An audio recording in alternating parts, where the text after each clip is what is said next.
Hello, everybody. Been a while since I've been on this channel. How's everybody doing out there? I was bored out of my freaking mind, so I thought let's do a stream real quick before Monkey in the Morning. So let's see who we got here. Hi, Retro. Hi, TOS. Hey, Shady. Yeah, you're probably not gonna like this, but it's not the worst thing in the world. Don't worry. But thank you for dropping a like. Personal issues. Oh, dude, I'm sorry.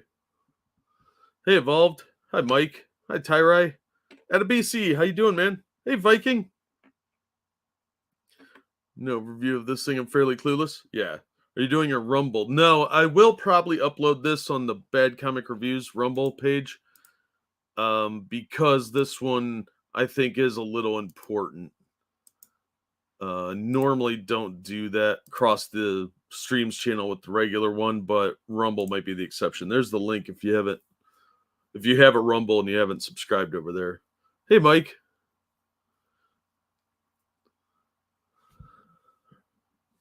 How's it going, John? All right, let's get into this. I want to cover a couple articles on this because this sort of isn't that new. The news on this came out in December, but nobody had found a copy of the article until it got leaked by somebody on Twitter, Melissa Belladonna. And she's a writer at Gizmodo IO9, I think. Or was it her that did? No, it was Linda Codiga. She's the one that brought this to everybody's attention, really. So, yeah, but it is out there for people to read. It is a little bit difficult to find. I'm sure more people have it up by now. I should have done this like 3 days ago. But let's go through a couple articles that kind of lead up to where we're at with this controversy. Because honestly, anybody that didn't see this coming really wasn't paying attention to what's going on behind the scenes and sales numbers. And I don't expect anybody to really follow anything that closely in nuance. But I'm not surprised at all that this is what's coming down. And we'll get more into that when we get to the actual game license. I've got a copy of a book with the original open game license in it, which I think a lot of people are very familiar with already. And then we'll read the new one, which is about 10 times the size of the old one. It reads more like a boilerplate license agreement. Can't stay long. 2 a.m. What? Took a slide. Oh, damn, dude. Hope you're okay. Yeah, don't catch monkeyisms. That's bad. He hurts himself a lot. Hey, Evil One, how's it going? Well, I hope you're okay, Mike. And don't push yourself too hard, man. Relax. Put some icy hot or whatever you need to do. And take care of yourself. All right, so let's start with the Gizmodo article from December 21st. The Dungeons & Dragons open game license isn't going anywhere. No, they're just changing it drastically. Wizards of the Coast announced the OGL will continue with 1D&D. Now, the key to this really is 1D&D, and a lot of people are forgetting that. When you watch a lot of the videos, people are being hyperbolic about what this actually affects. Responding quickly to widespread concern online, WotC released a statement on D&D Beyond, clarifying some misconceptions that have been spread about the OGL. Currently, there is no OGL released for the newest edition of D&D, which is currently in playtesting. It's supposed to come out in 2024, I think. After reports from an investor roundtable earlier in the year called D&D Undermonetized, according to Chase Carter of Dicebreaker, people got worried about what that could mean. After Nerd Immersion posted a video sharing an email requesting a company meet with Wizards of the Coast with a non-disclosure agreement attached, third-party D&D creators raised concerns on Twitter that the OGL they used to create their products would be changing. Even if the panic was widespread and a little premature, remember the OGL for 5th edition didn't come out until 2016, 2 years after 5e was published. The fear is valid. The OGL is the backbone of many TTRPG creators' livelihoods, in existence has helped establish the careers of thousands of writers, artists, and streamers, most of which don't make a lot of money. According to Wizards of the Coast, however, the OGL is not going away. You will still be able to create new D&D content, publish it anywhere, and game with your friends and followers in all the ways that make this game and community so great. Let's not get carried away with so great community. The thousands of creators publishing across Kickstarter, DM's Guild, and more are a critical part of the D&D experience. We will continue to support and encourage them to do that through One D&D and beyond. The announcement that the OGL is coming back, just with some edits and adjustments, really addresses most of the concerns that third-party creators have voiced. Essentially, very little will be changing. Most creators will be able to continue to engage with D&D and profit off their work in the same way they always have. Now, we're going to find out the lie detector determined this to be not actually true. As the statement explains, caveats do start to kick in for creators making over $50,000 in profit using products that use the OGL. If you make over $50,000 in profits, you must report your annual income to Wizards of the Coast. This will allow WotC to keep a thumb on the pulse of third-party products and give the company additional data sets for future products. Additionally, if you create over $750,000 in profit, less than 20 people, according to the company, they will have to pay royalties starting in 2024. BTT companies and others who have custom agreements with Wizards will be unaffected. All right. So that's what Gizmodo was saying before Christmas. Yeah, Jim, second edition for life, man. Still have all my Rifts books, Pathfinder books. Yeah, I have a copy of Rifts somewhere. I liked that, but I couldn't get anyone to play it. They were kind of confused by it, but I got them to play Champions, which is equally confusing. So, who knows? Lads, I know we use the second edition. Yeah, second edition's best edition. It had the most support. It was the most widely available. And that was in the prime when they were producing a lot of content, a lot of really good content for a long time. Then they got kind of greedy and slipshod. Plus, it's still widely available because it's all over the torrent sites, and you can buy reprints through DriveThruRPG. So Wizards is still profiting off of that. All right. If you're watching the stream, obviously, please hit the like button, share it on your social media. That helps a lot. Subscribe if you haven't. I'm going to try and do more streams over here. I just haven't had time. And ring the bell for notifications. I don't know what that actually does, but here we are. And if you're feeling generous, you can toss me a couple bucks at the Streamlabs, which I will be checking periodically. It's going to be a little bit of a delay because some of these are really complicated issues. Thaco, yeah, Thaco was the good stuff. Forgotten Realms, yeah, I liked the Greyhawk reboot they did, and I had a ton of stuff for second ed. I had at one point all of the box sets, but I don't know whatever happened to them. I've only got the Forgotten Realms, the second one they did box set. I think I have Dark Sun floating around somewhere, but I haven't found it. And I know I've got Ravenloft because that was my favorite. But some of them got stolen by one of my old roommates, and I never was able to replace them.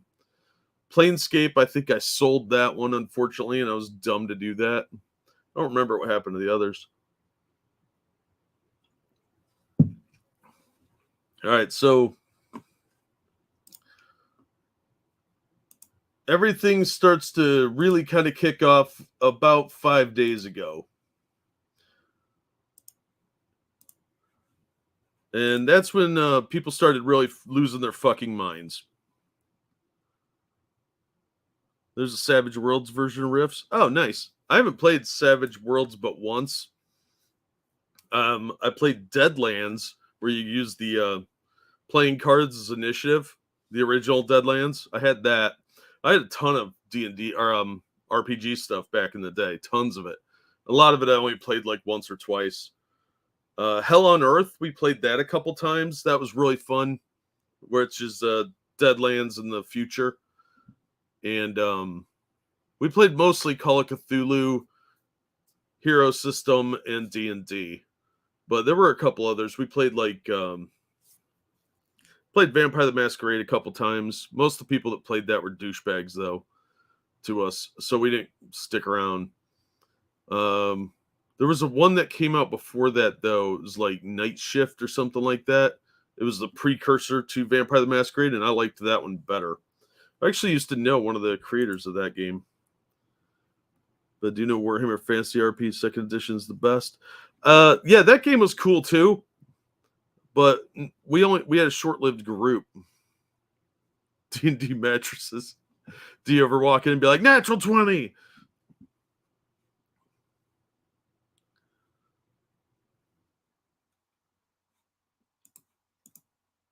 All right. So 5 days ago, hey Angela, how you doing? So 5 days ago, this comes out from Game Rant. Dungeons and Dragons leaked OGL reveals plans for homebrew in 1D&D. Now the shitstorm really started picking up around this time. I've got like 4 or 5 articles on it here, and then some newer stuff, and then we'll look at the actual content thing. Copy of the new OGL for D&D reportedly leaked online, and the contents have third-party creators concerned.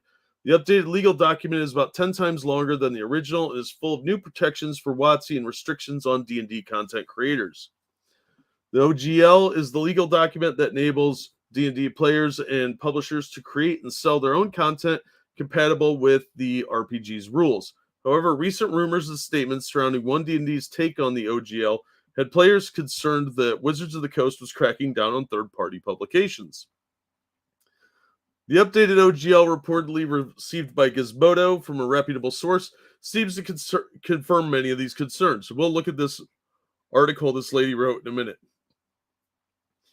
The new 1D&D OGL, and that's the key, is 1D&D, adds a lot more red tape for third-party creators to go through. Any commercial publisher who sells homebrew D&D content with this OGL will be required to register that product and earnings no matter how much they make. The royalties will be required for revenues made in excess of $750,000. According to the new OGL, this means existing publishers would have no choice but to abide by these new rules, even if their content didn't use new D&D content. What's worse, according to the leaked draft, the document was supposed to release publicly on January 4th and go into effect on January 13th, giving publishers just over a week to comply with the new rules. The most concerning section of the legal document adds that Wizards of the Coast has full rights to any content created by the OGL.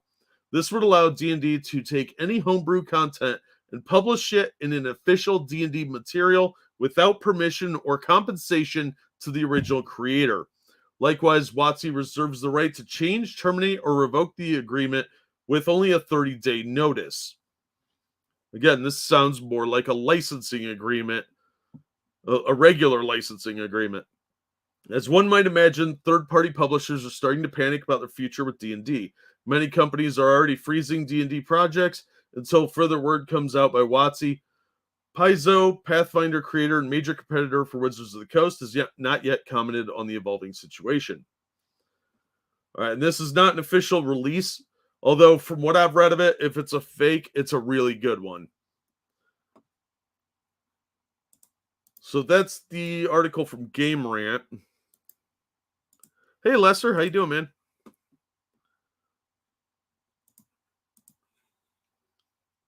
So over here at Screen Rant, what D&D's new OGL rules mean for you. 1D&D promises to bring many changes to Dungeons and Dragons, and some of the most controversial come in the form of adjustments to the open game license. It's a public copyright license that allows creation for third-party products that use D&D mechanics. Now, the important thing is a lot of people on Twitter that I've seen do not understand the difference between a public game, a public license that allows the public to publish things, and the public domain. Those are very distinctly different things. We'll get more into that in a little bit. 1DD's revision of the OGL leaves players wondering just how much of their game tables will be affected. Your table's not going to be affected. They're not going to come in and seize your notes, okay? The open game license first came into play with the popular 3rd edition D&D, assisting the allowance of a wide variety of third-party content to accompany the huge library of official materials. The vastly different D&D 4th edition did away with the OGL, and that, I think, is actually very important in this situation. But 5e resurrected it to generally perceived success. Standard bearers for 5e, like Critical Role, have published third-party books through the OGL, and popular companies like Cobalt Press have released source books and adventures that expand on the possibilities of the system. Although some tables may never implement any OGL content, most 5e players are likely familiar with content published under the license. Wizards hasn't officially released the full terms. So, new rules for D&D creators. First of all, don't have all this shit sitting around. This looks messy, okay? Put this shit somewhere else. The first OGL 1.1 alteration, this is what they're calling it, OGL 1.1. The original was 1.0, and then there was 1.0a, is my understanding. The one I've got in front of me here is 1.0a, and it's from a book, Nile Empire, War in Heliopolis. When did this come out? 2002. So we will be able to see the differences. The license will explicitly apply only to printed media and static electronic files for TTRPG material. Although Wizards of the Coast maintains this has always been the intent of D&D OGL, some products using the OGL would no longer be permissible under these specific rules. The clarification of static electronic files would technically forbid things like interactive third-party Dungeons & Dragons character sheets tracking stats with dynamic PDFs. D&D Beyond mentions that Wizards already has agreements with leading virtual tabletop platforms, but without such agreements, they're definitely disallowed. Yeah, if you don't have explicit permission to do interactive PDFs, they will sue you. OGL 1.1 changes go beyond clarification, with further alterations coming in the form of new demands for third-party creators to meet. We are going to see some overlap between these articles because they're all kind of talking about the same thing, so please just roll with me on some of the redundancies. D&D Beyond offers some reassurances to creator of share-alike content, establishing that very little should change for the production of free material. Free being the operative word. Producers of commercial material, however, will have to contend with certain additional stipulations. Informing Wizards of the Coast of the D&D products being offered for sale is now mandatory, and a creator project badge is required. Inclusion on any work produced, most closely reinforcing the acceptance of OGL terms. New rules and registrations will be navigable through a web portal and provisions of videos and FAQs. Another stipulation of the free homebrew resources won't have to worry about regarding the revenue generated by third-party material. Creators earning more. We already talked about this. This might apply to companies like Cobalt Press and Critical Role's publishing company, Darrington Press, but D&D Beyond mentions that the total amount of creators in this tier is under 20. Yeah, you got to remember that Hasbro is a company. WotC's a subsidiary of Hasbro.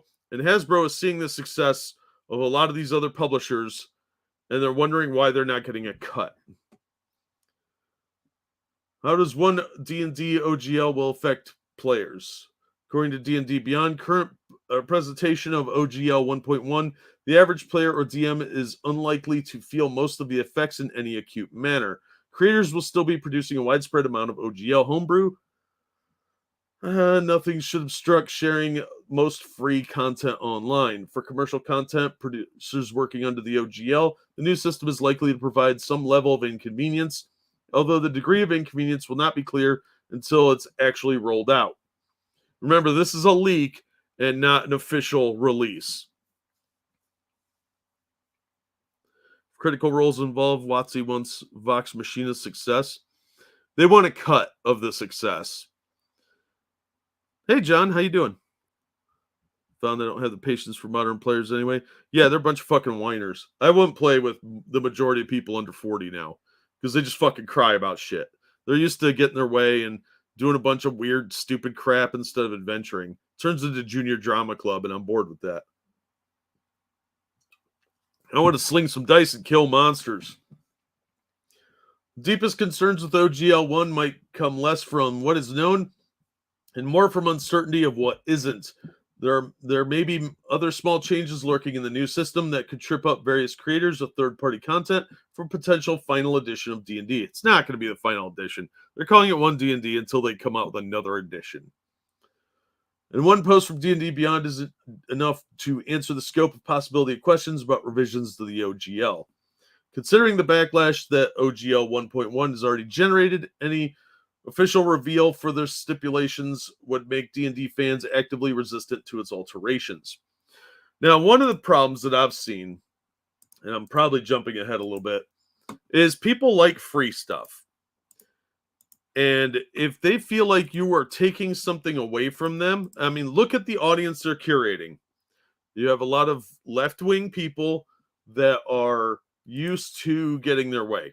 They've catered to that audience. If they're loud and obnoxious, they get their way. And you've been giving them a lot of free stuff and free reign on the products. So it makes sense that if there's a change, they're going to bitch and moan either way. And you have to look at it from both sides on this one. They're used to being able to produce content, whatever they want. And Hasbro, they own the IP. And they need to make money. And D&D has not been making the money that it was a couple years ago even. So because the lockdowns are lifting, a lot of people are getting out. The Stranger Things fandom is kind of petered out on D&D a little bit. And they've got a new system coming out.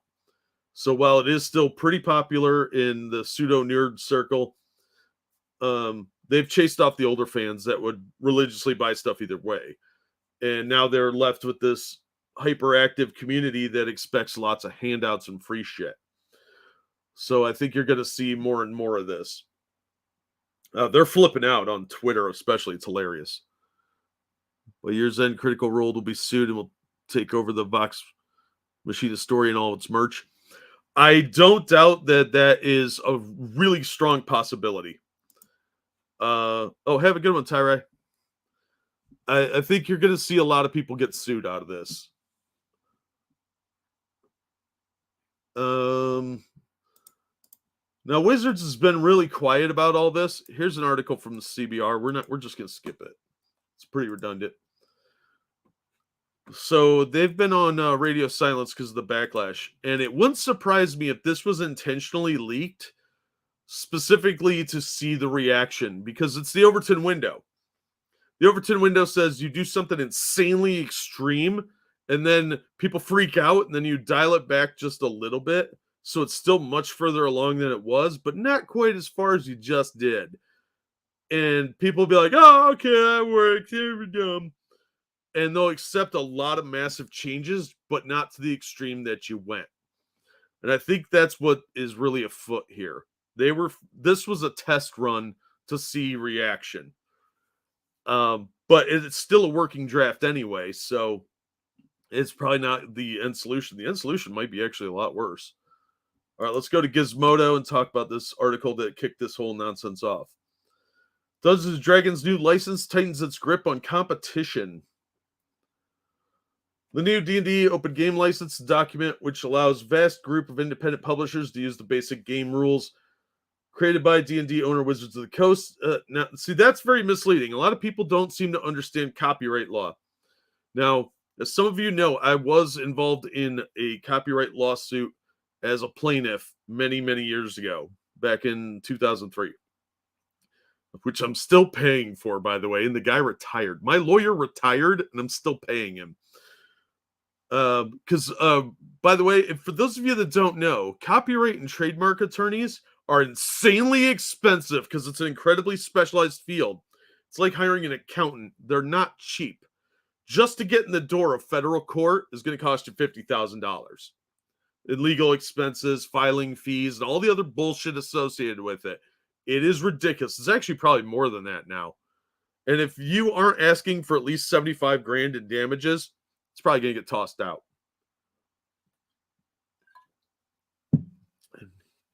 All right. And this is not D&D's first rodeo with those lawsuits, by the way. They did that back in the 80s. We'll talk about that more when we get to the license. Uh, money recording, which everybody seems to be obsessed with the financial aspect of it. That only will affect about 20 companies. Most of the people using the OGL aren't making any money. If they are, they're making very minimal money, like enough to like have a pizza party and pay your staff kind of money, and maybe get enough for the next one to come out. We know what it is. What's it in the new OGL? I assume a lot of you are gamers, so you're probably already a little familiar with the open game license. Now, I don't know how many of you have actually published anything under the open game license, but we'll look at the original and then what we've got for the new one. WotC never publicly denounced maps referred official Magic and Pokemon game matches. Yep, and they blocked the quartering from ever going to what was it, Gen Con because of that, and they banned him from official play and all that other stuff. They've been pandering to these lefty weirdos for a long time. I feel kind of bad for regular liberals who are just like, I just want to get along, man, because they're a dying breed. One of the biggest changes to the document is that it updates the previously available OGL 1 to state it's no longer an authorized license agreement. By ending the OGL, many licensed publishers will have to completely overhaul their products and distribution in order to comply with the updated rules. Large publishers who focused almost exclusively on products based on the original OGL, including Paizo, Cobalt Press, and Green Ronin, will be under pressure to update their business model incredibly fast. This is no mistake. According to the document procured by IO9, the new agreement states that the open game license was always intended to allow the community to help grow D&D and expand it creatively. It wasn't intended to subsidize major competitors, especially now that PDF is by far the most common form of distribution. You have to remember that in 2003, PDFs were not commonly distributed like they are now. So this is a big deal because a lot of people, that's where their main sell is.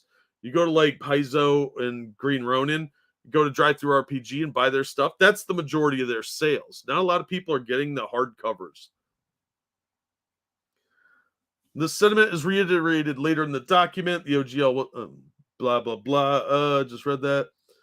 Publisher Pathfinder, one of D&D's largest competitors, declined to comment on the changes for this article, stating that the rules update was a complicated and ongoing situation. They're scrambling.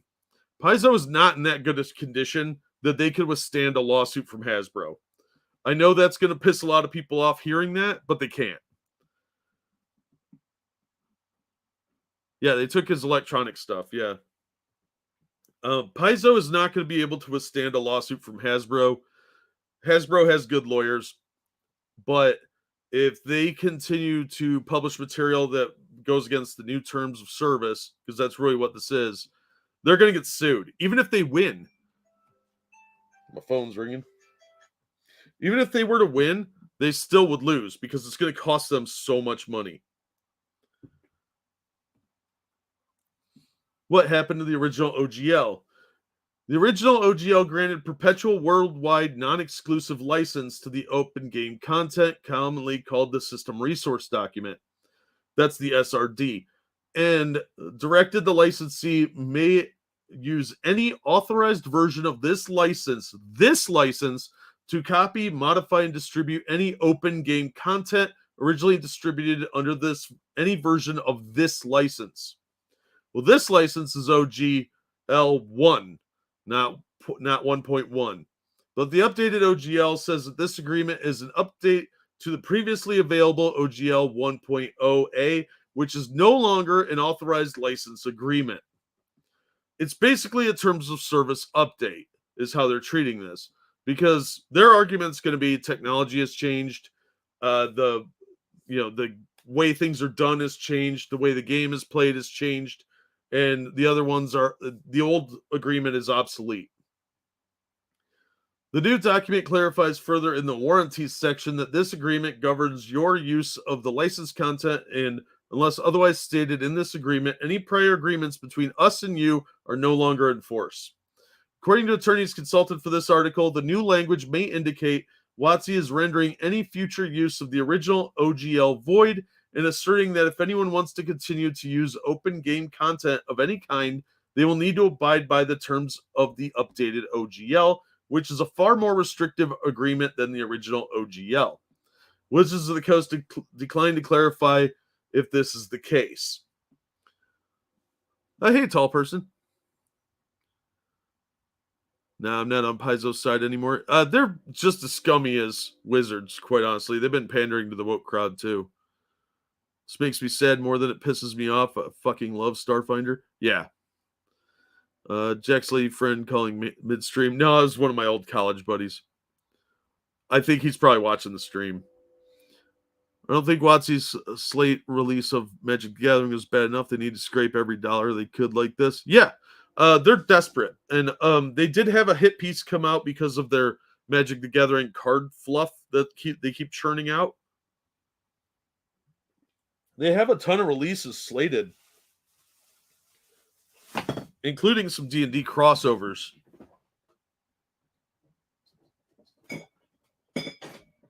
So it's not really a surprise that they're updating this now. And I know it's going to piss a lot of people off, and my take on this might piss a few people off, but I don't find any of this really that surprising. Arbitrary changing one side of an agreement is not legal. It's not arbitrary. And it's not a two-sided agreement. You're agreeing to the terms by using it, by using the content. And largely, what this actually is possibly not as bad as people are thinking. I'm pissed off. Oh, okay. Hi, Frosted. But yeah, we'll get more into that in a second. The fan content policy can be read here, but in broad strokes, allows for free content based on incorporating our IP. Fan content includes fan art, videos, podcasts, blogs, websites, streaming content, tattoos, altars to your clerics, deity, etc. That's basically shit they couldn't stop you from doing anyway, because that's the fandom. It drives things. Fan videos, though, are, look at like what Star Trek did, and they were like, you can do it 15 minutes or less before we start coming after you. The leaked OGL 1.1 draft indicates that WotC may not give licenses a lot of the time to adjust and agree to this new policy. Document reads, if you want to publish SRD-based content on or after January 13th, 2023, and commercialize it, your only option is to agree to the OGL commercial. IO9's source indicated that the final version of the document was originally intended for release on January 4th, which would have given companies and creators 7 business days to agree and comply. That's obviously in the draft, but it's not something they're apparently enforcing now, because they haven't actually released this. What's changing in the new OGL? It's divided into non-commercial and commercial. Will OGL publishers have to pay royalties? We talked about that a little bit ago. You've got your initiate tier, which is the $50,000 or more. Intermediate, between $50,000 and $750K. And then expert, which is $750K. That's aimed at like Critical Role and Paizo and probably Kobold. According to the document, if and only if you're generating a significant amount of money from your licensed work, the revenue you make from your licensed works in excess of $750K in a single calendar year is considered qualifying revenue. Who has to register? We talked about this briefly. Kickstarter is D&D's preferred crowdfunding platform. This is interesting.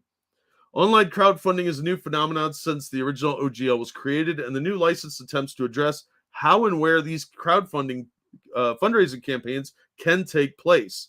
OGL 1.1 states that if creators are members of the expert tier, if your licensed work is crowdfunded or sold via any platform other than Kickstarter, you will pay a 25% royalty on qualifying revenue.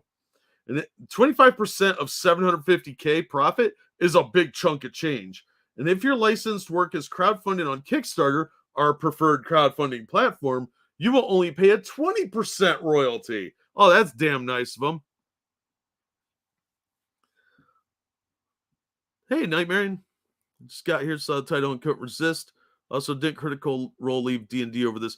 I haven't heard that officially yet, but I really don't follow Critical Role. But it wouldn't surprise me if they do switch to another game system. Restructure your company to not have only one division make more than 700K. Yeah, having subsidy companies would probably be the way to go, but that might be out of the financial bounds of some of these companies. It's not even profit, it's 25% of sales. Oh, no, it says qualifying revenue, so it would be the 750 because it says expert tier, which is the 750K in total revenue in a given year. So not profit, which I misspoke. That it's if you're making more than 750K, then you're expert tier, which means you got to give up 25% of whatever you're doing there, that's a shit ton of money. However, John Ritter, director of games at Kickstarter, responded to Twitter on Twitter saying that Kickstarter was contacted after WotC decided to make the OGL changes. So we felt the best move was to advocate for creators, which we did. Managed to get a lower percentage plus more being discussed. No hidden benefits, no financial backs for Kickstarter. This is their license, not ours, obviously. They have a vested interest in people doing Kickstarters, obviously. So if they could say, well, what if we're your preferred and you give them 5% off? That's in their best interest too, because people will still do Kickstarters and they still get their percentage. I think their percentage is 5%. Some of you have done Kickstarters, so I'll have to pay 25% on 750K, then I can find the money to make a subsidy company, right? No, not the dead one. Not the Threes Company guy. This guy has no H. There's also a section in the updated OGL dedicated to conditions surrounding crowdfunding, even for initiate and intermediate tiers. There are strings attached to using any crowdfunding platform, not just Kickstarter, to get a project off the ground. The two main points are that you may only crowdfund production of licensed works, and that no infringing materials are given out as perks or rewards. The powers back at Wizards of the Coast, and that's really what this is about. Well, there's plenty more to parse. The main takeaway from the leaked document is that WotC is keeping power close at hand. There is no mention of perpetual worldwide rights given to creators, which was present in Section 4 of the original OGL. And one of the caveats is that the company can modify or terminate this agreement for any reason whatsoever, provided we give 30 days notice. WotC also gets the rights to use any content that licensees create, whether commercial or non-commercial, although this is cached in language to protect WotC products from infringing on creators' copyright. And that's the thing, is if you create something, you stolen the copyright, but they can make a clause that allows them to use your products because you're using a lot of their stuff in it. The document states that any content created under the updated OGL, regardless of whether or not it is owned by the creator, Wizards will have a non-exclusive, perpetual, irrevocable, worldwide, sub-licensable, royalty-free license to use that content for any purpose. So not only can they use it, they can license your stuff out to somebody else and keep the money.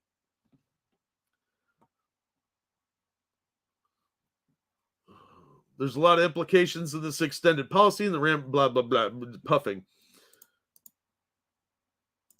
All right, so there's that one.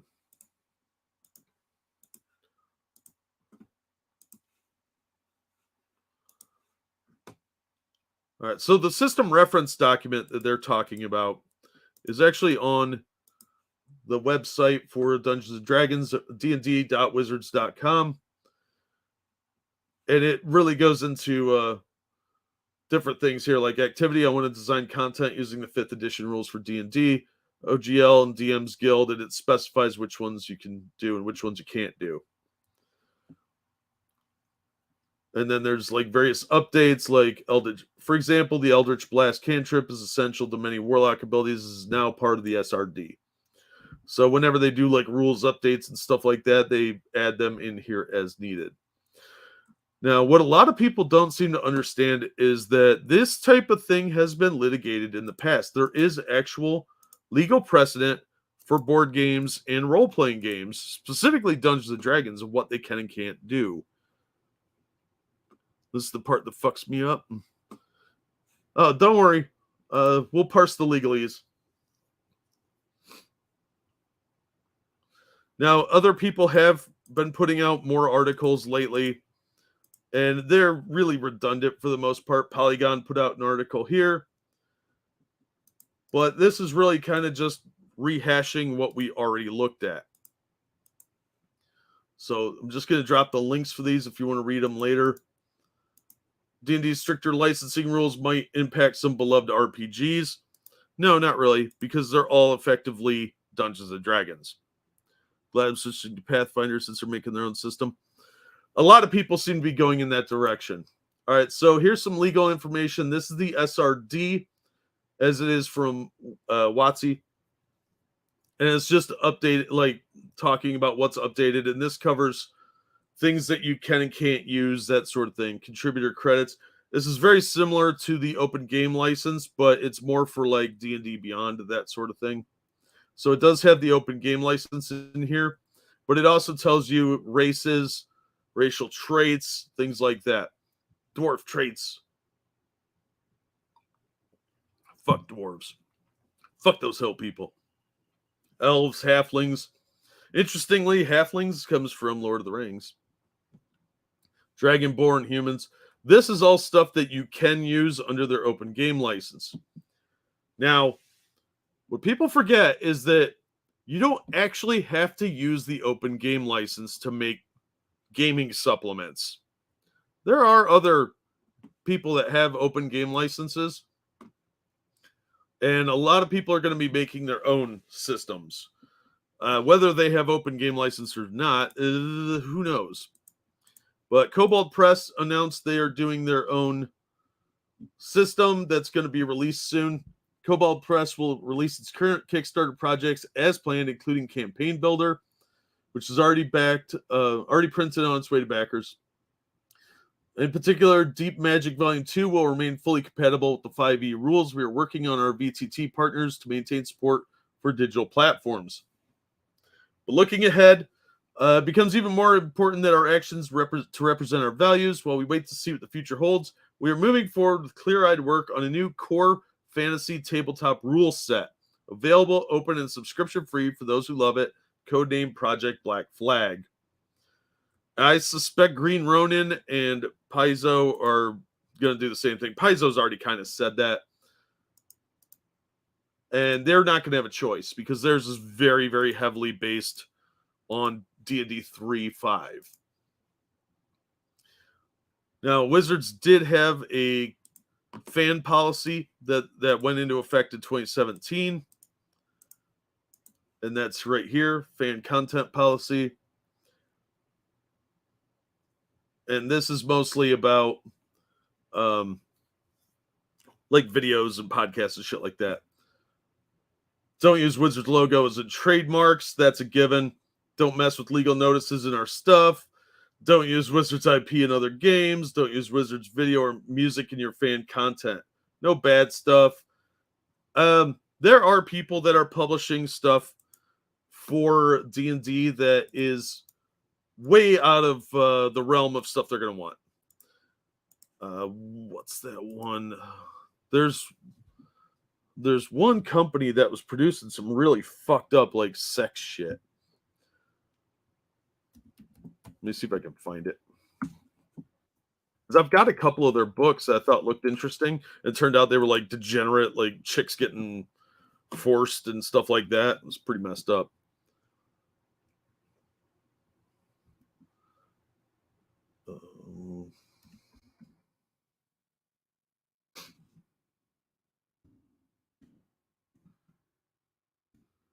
Give me 1 second, see if I can find some of these.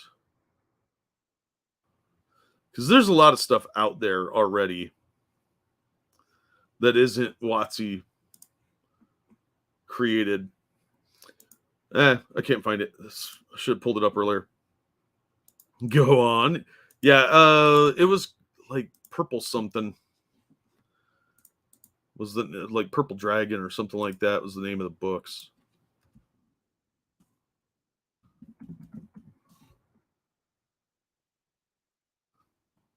Stupid like that, but you type it in and you just get a bunch of weird shit. I'd have to go through my purchase history on Amazon, and I'm not doing that while we're live. So, sorry. Now, like I said before, these things have happened in the past. Yeah, Book of Erotic Fantasy. That thing goes for like $100 now. Wish I had held on to my copy. I got a free one. FAP, I know someone that uses that. Real Degen. Oh, it might.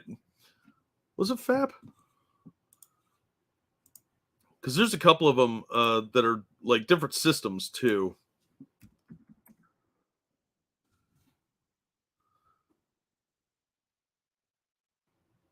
Oh, this doesn't look familiar.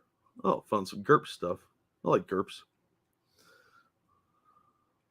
GURPS is a little too much like Champions. We were already playing Champions, so we didn't play much GURPS. Screw D&D. I just dusted off my Death Watch books. Nice. So there's an article here called Games Are Not Protected by Copyright. This is from 2018. And this has actually been tried in court several times. Now, unfortunately, there is a lot of nuance to this. So I'm not a lawyer either, so I'm just giving my opinion. And a lot of this is opinion too.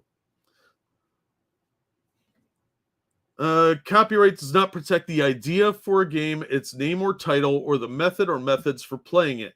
Nor does copyright protect any idea, system, method, device, or trademark material involved in developing, merchandising, or playing a game. Once a game has been made public, nothing in the copyright law prevents others from developing another game based on similar principles. Copyright products only the particular copyright protects only the particular manner of an author's expression in literary, artistic, and musical form. That does not mean you can use the D&D logo. That's protected by trademark. That's a different set of laws. I know GURPS because of Fallout 1. Nice. I'm using the 1979 game books for a game my son and his friends I'm DMing. Nice. It's in the Penumbra. Yeah, that's where a lot of people are going to argue. This is where a lot of misunderstanding falls because copyright law is much different than trademark law. Trademark protects their logos, kind of the name. You can mention D&D, but you can't claim that you own anything of theirs. They own certain monsters, like the owlbear, I think they created. So most of the monsters in D&D are just fantasy creatures. There are a few they specifically created or that they specifically own that were submitted by fans and they gained ownership to them, like the Beholder, I think the owlbear, and like the gelatinous cube, and one of the maybe a displacer beast. There's probably a couple dozen creatures plus specific magic items. If you wanted to put them in another system, you'd have to change the name, maybe change some of these spell effects or longevity, that sort of thing. They can have the owlbear. Yeah, I'm with you.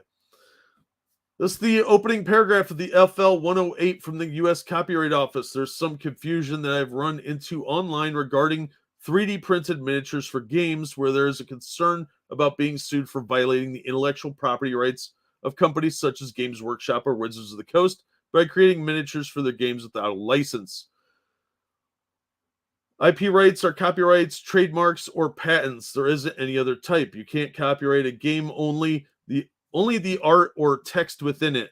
The ideas are not protected by copyright, only their artistic expression in fixed form.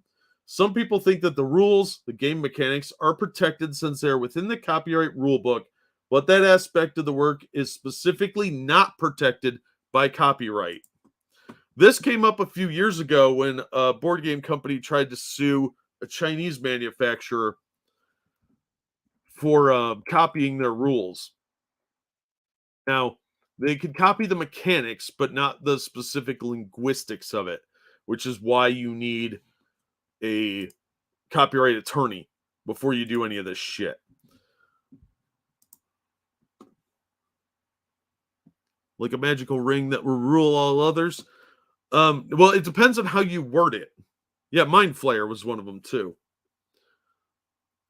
But there are other creatures like mind flayers that can control people's minds. You just would have to change it from like an octopus to like maybe a jellyfish or something. Does a midget with no ID count as an unlicensed miniature? Yes. No, Final Fantasy 1 has monsters used in D&D.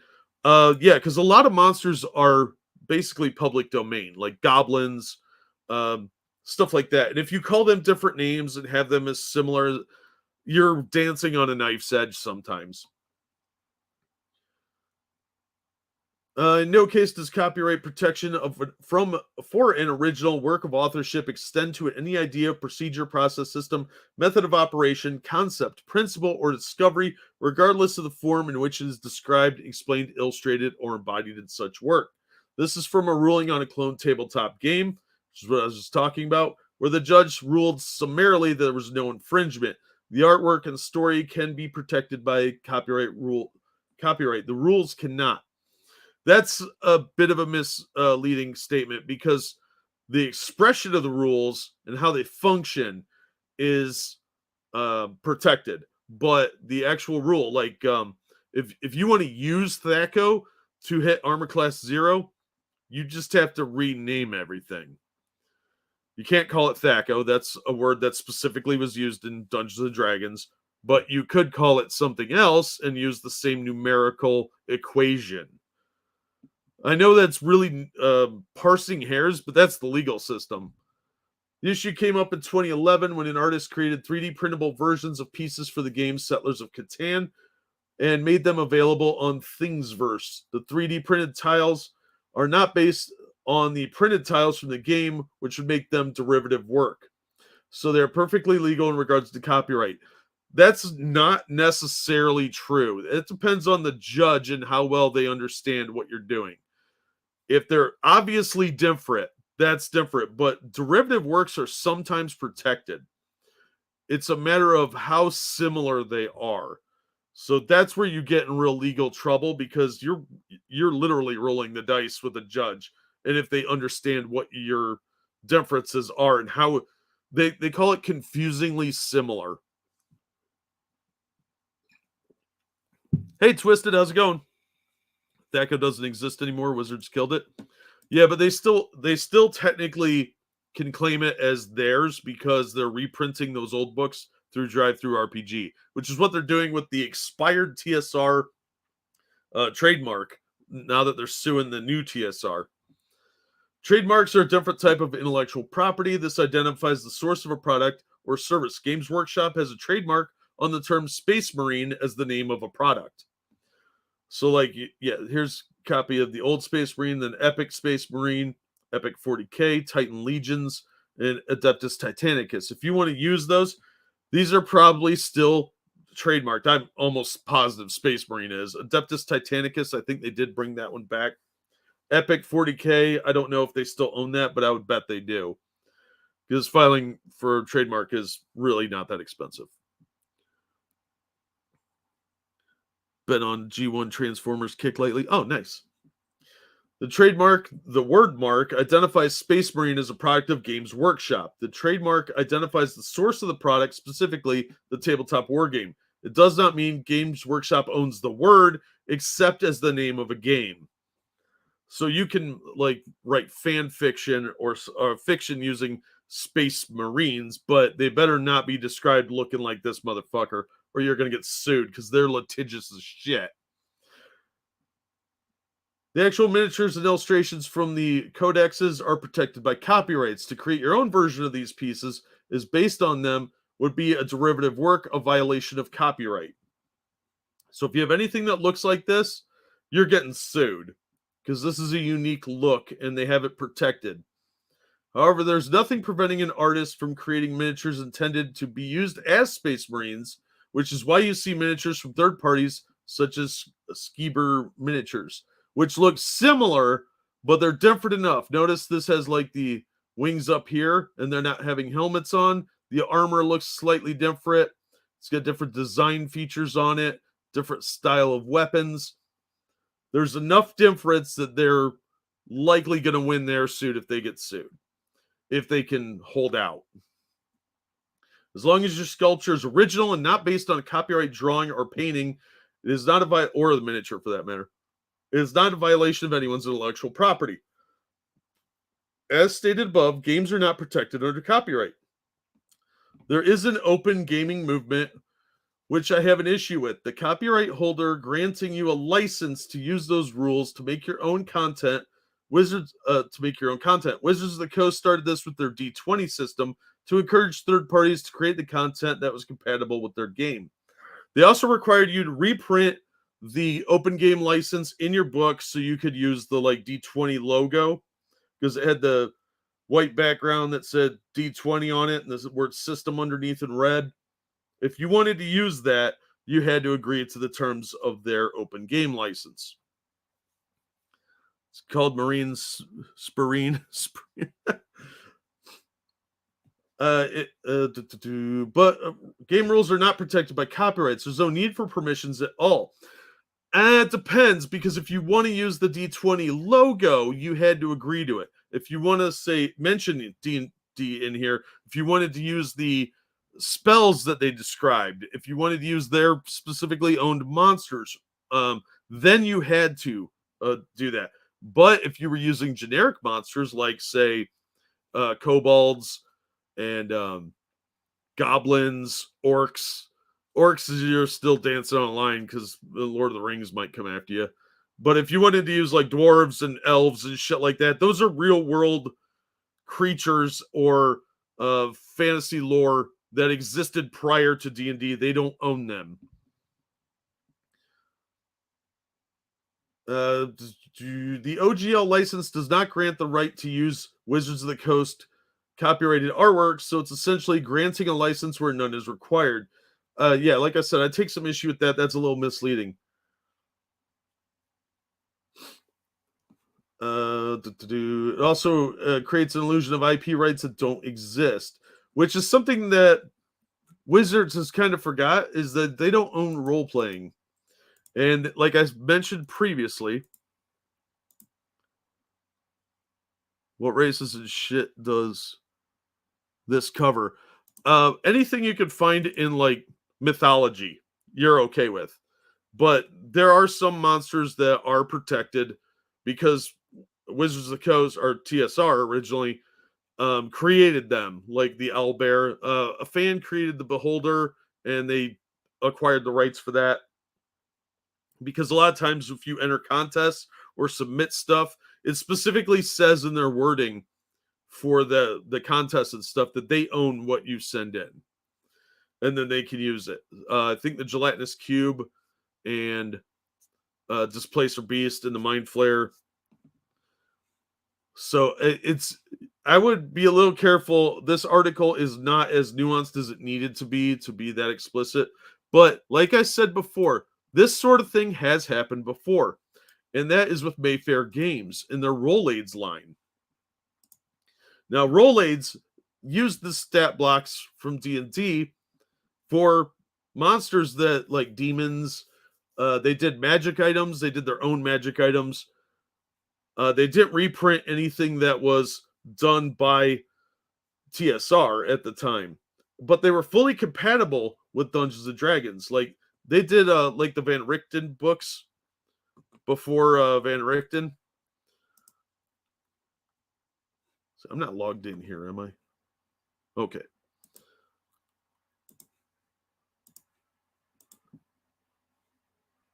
No, ROLE-AIDS. Oh, thank you, Evolved Potato. Games Workshop is a bit too litigious considering they stole most of their work as well. Like literally, if they got sued early on, they would have had to shut down so hard. But that's something for another day that I could rant about for hours. They did get sued. They got sued by the estate of H.P. Lovecraft because they used the Cthulhu mythos in one of their books. Shit, wasn't Legends and Lore. Damn it, it's escaping me right now. I know somebody's going to mention it in chat, but they got sued for including the Cthulhu mythos in their book, and they had to pull those books off the shelves and reprint it because they had Cthulhu and Elric in there, Michael Moorcock suit them too. So Gorgons, Titans, Black Doves, Elves, still good, right? Yep, should be good on those. I'm not a lawyer, though. Run it by your lawyer. Deities and Demigods. Thank you. I don't know why I spaced on that. I can only think Fiend Folio, and that wasn't right. Did I imagine Henry Cavill was in Warhammer 40K doing a live-action movie? No, it's going to be a TV series, Zombie Teddy. So maybe you were half awake. So, like, these books, which you can still get. This is obviously an eBay listing. They have a different take on the undead, and they were publishing these as supplements. And it says it's fully compatible with Advanced Dungeons and Dragons role-playing game. Notice they didn't use the dragon logo or anything like that. They just mention it, and they put the little copyright thing here, and they have a notice in the front saying AD&D is owned by TSR. So they could get away with this, and they got sued over this, as I recall. And so did some other people that were doing like fanzines and stuff. And these guys won because the only thing they were reprinting were the stat numbers and some like strength and dexterity words like that they could get away with. I think they even kind of tweaked those a little bit in some of these books. And these were out for like 10 years. They did campaigns based around these. Some of them were good. Some of them were total trash. They had monster books. They had a whole line like Arch Magic, Demons 2. It would probably help if I was sharing the tab still. So yeah, you can see where they had all these books that were out and about. Let me I don't know if you guys saw that one I put up there. I have a copy of Apocalypse, which is still sealed, actually. I'm going to open it on Roll for Sanity one of these days. The Monsters of Myth and Legend was a good one. And it's basically what I just said. They took a bunch of stuff from mythology. They went through and pulled out monsters that exist in like Norse mythology, Hindu mythology, and they created their own stat blocks for them and released them that way. And a lot of this stuff hadn't been released by D&D yet. Stole entire concepts for 40K, like 80% of the stuff from Dune and things like that. Yeah, it was largely from Starship Troopers. That's where the term Space Marine came from. You gotta stop falling asleep to Babylon Bee Radio. Oh, that'll give you weird dreams. But they did a lot of stuff. They produced a lot of material. And a lot of times this stuff was cheaper than the official Dungeons and Dragons products. So if you couldn't afford to get some like Fiend Folio, you could go buy Lich Lords. And these things were in bargain bins until like even the early 2000s. You could pick this stuff up for like $3 or $4, $5 for some of it. And the box sets, you can still pick some of these up pretty cheap. Because I picked this one up sealed for less than $30. But yeah, they were called Rolaids, and they won their lawsuit. Ice Elves, D&D didn't have anything called Ice Elves, so they couldn't touch these guys. So this is not a new concept of creating material for a game system that already exists. 14-hour drive one way. Holy crap. Well, hope you have fun. Remember when they tried to copyright the word Warhammer? Yeah, it's too widely used. Warhammer 40,000, they're more likely to get away with because that combination of words isn't used as much. Hey, JB. So let's go back and look at the new license agreements.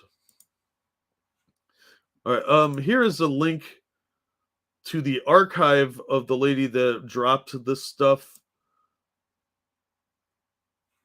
The thread is pretty interesting if you want to get a little more on that, but we really covered most of it already.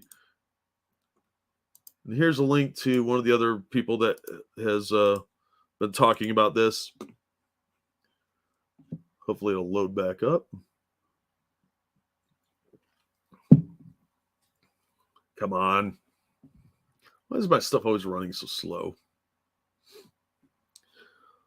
Like they nearly shut down a history site because things... Yeah. And see, that's the problem a lot of people are going to run into is these guys are incredibly sue happy. They're large companies. They have a virtual monopoly at various points in their history on what they're doing. So they want to keep it that way. I mean, if you look at Tyranids, they were basically stolen from Alien. If you look at the Space Marines, they were basically stolen from Starship Troopers. There's a lot of stuff that Games Workshop did that they lifted or were inspired by, would be the accurate term. But they didn't come up with on their own. And now they're trying to retroactively say that it's theirs. But yeah, it's a very questionable thing. If you want a copy of the Open Game License, the second link I just dropped does have the Google Drive. I don't run that. I don't know anything about it. But that's where you can read this for yourself.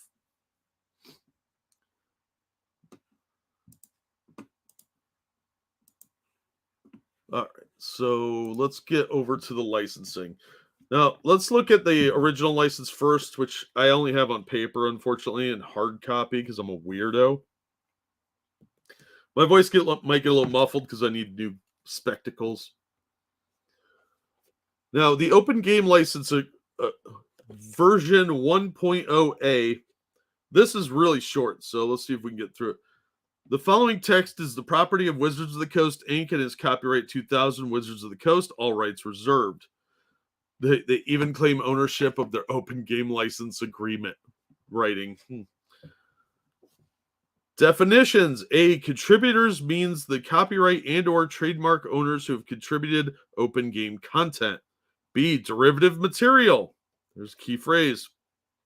Means copyrighted material, including derivative works and translations, including into other computer languages, potent, modification, correction, addition, expansion, extension, upgrade, improvement, compilation, abridgment, or other form in which existing work may be recast, transformed, or adapted. C. Distribute means to reproduce, license, rent, lease, sell, broadcast, publicly display, transmit, or otherwise distribute. D. Open game content means the game mechanics and includes the methods, procedures, processes, and routines to the extent which content does not embody the product identity and is an enhancement over the prior art, and any additional content clearly identified as open game content by the contributor and means any work covered by this license, including translations and derivative work under copyright law, but specifically excludes product identity. That was one sentence. E. Product identity means product and product line names, logos, and identifying marks, including trade dress. That's the logos and stuff. Artifacts, creatures, characters, stories, storylines, plots, thematic elements, dialogue, incidents, language, artwork, symbols, designs, depictions, likenesses, formats, poses, concepts, themes, and graphic. They can't claim concepts. Photographic and other visual or audio representation, names and descriptions of characters, spells, enhancements, personalities, terms, teams, personas, likenesses, and special abilities, places, locations, environments, creatures, equipment, magical or supernatural abilities or effects, logos, symbols, or other graphic designs, and any other trademark or registered trademark clearly identified as product identity by the owner of the product identity, which specifically excludes the open game license content. All right. So a lot of what they're saying here is stuff they've created. The enchantments that are specifically made, like Magic Missile. You could do like Mystical Bolt or something like that and have it be very similar. But they have a very specific, well-known name for something that they created. Spells, a lot of the spells on D&D are specifically recognizable and associated with D&D. Characters, obviously, if you start using Elminster in your book, you're going to get sued. Personalities, same thing. A lot of what they're talking about, though, is the artwork and the symbols and stuff like that. The thematic elements, that's not going to hold up. Trade dress, you'll get sued for. Artifacts, some of that is named, like the Eye of Vecna, stuff like that. That's what they're claiming here. Wizard fucked up, man. Yeah, I think they did, but it's probably it's not going to impact the fans so much, except the third party companies are going to get shut down, and that's what they're doing is they're eliminating competition, and it's a very ham-fisted corporate way of doing things, but you're having corporate lawyers draw these things up. All right, where was I? F. Trademark means the logos, names, mark, sign, motto, designs that are used by a contributor to identify itself or its products or the associated products contributed to the open game license by the contributor. That means if you want to use the D20 system logo or say player's handbook or something like that, you got to put the little registered trademark stuff on there so that they don't sue you for misleading people. All right. G, use, used, or using means to use, distribute, copy, edit, format, modify, translate, and otherwise create derivative material of the open game content. H, you or your means the licensee in terms of this agreement. 2, the license. This license applies to any open game content that contains a notice indicating the open game content may only be used under and in terms of this license.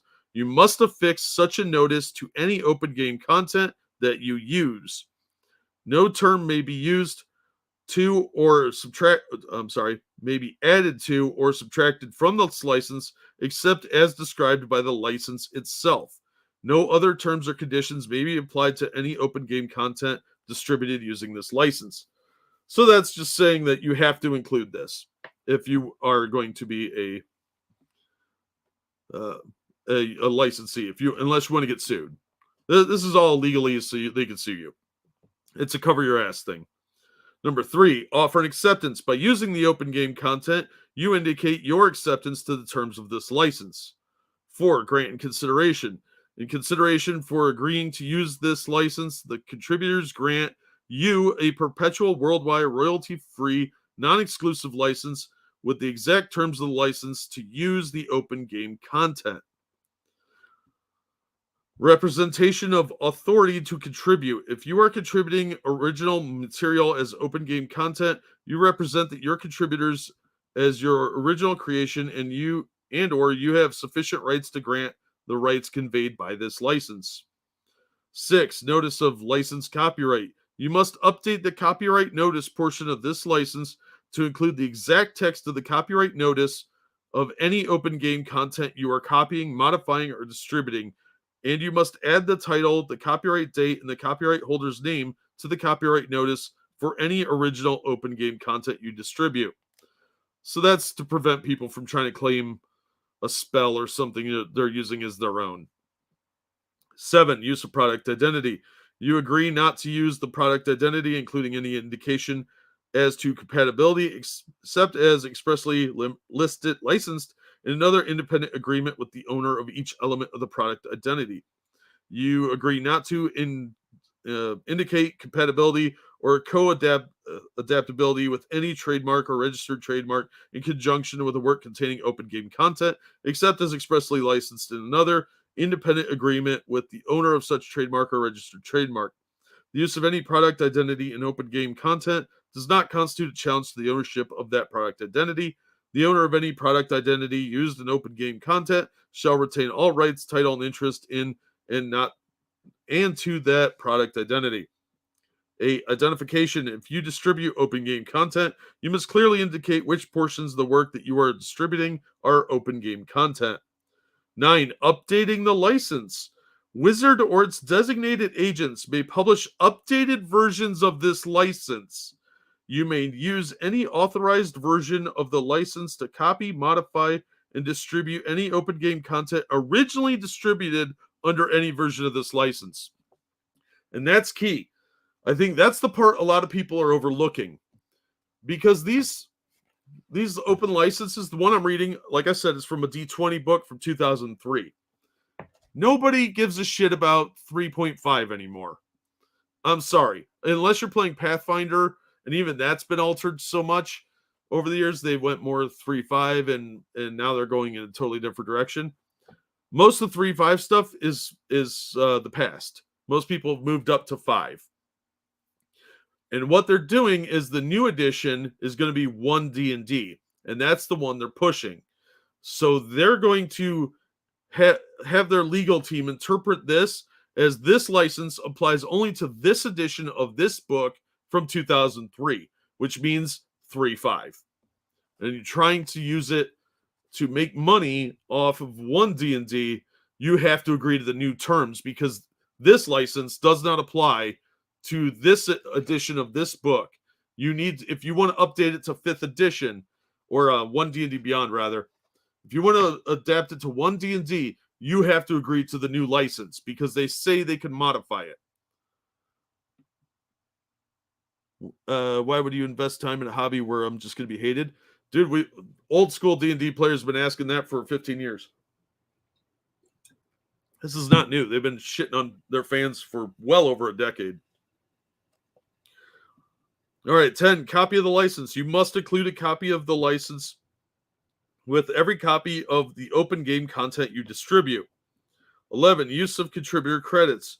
You may not market or advertise the open game content using the name of any contributor unless you have written permission from the contributor to do so. 12, inability to comply. If it is impossible for you to comply with any of the terms of this license with respect to some or all of the open game content due to statute, judicial order, or government regulation, then you may not use any open game material so affected. 13, termination.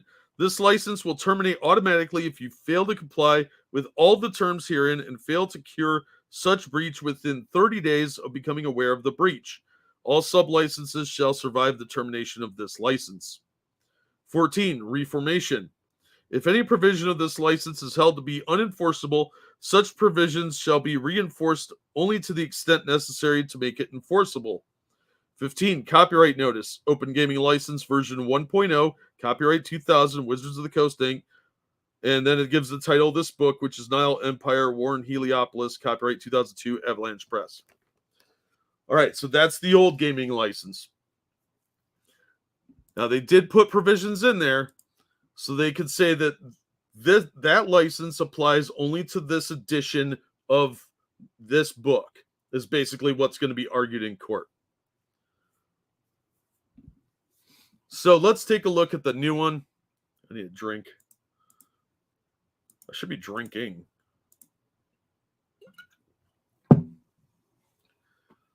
All right. Open Game Licensing 1.1 Intro. Dungeons & Dragons is all about creativity, both yours and ours. Throughout the nearly 50 years since the first release of D&D, Wizards of the Coast and its predecessor TSR have encouraged people to build new campaigns and material on the foundation of Dungeons & Dragons base game. Just don't make money off it, you son of a bitch! Historically, we have allowed fans through our open game license to make and sell commercial content using our intellectual property, bring the system via the System Reference Document, SRD, which I gave you the link for, which does include the open game license. This practice has continued for more than 20 years, and we continue to support it today. A lot has changed over the last half century, including the rise of the internet, apps, Web3, and even virtual tabletop role-playing games.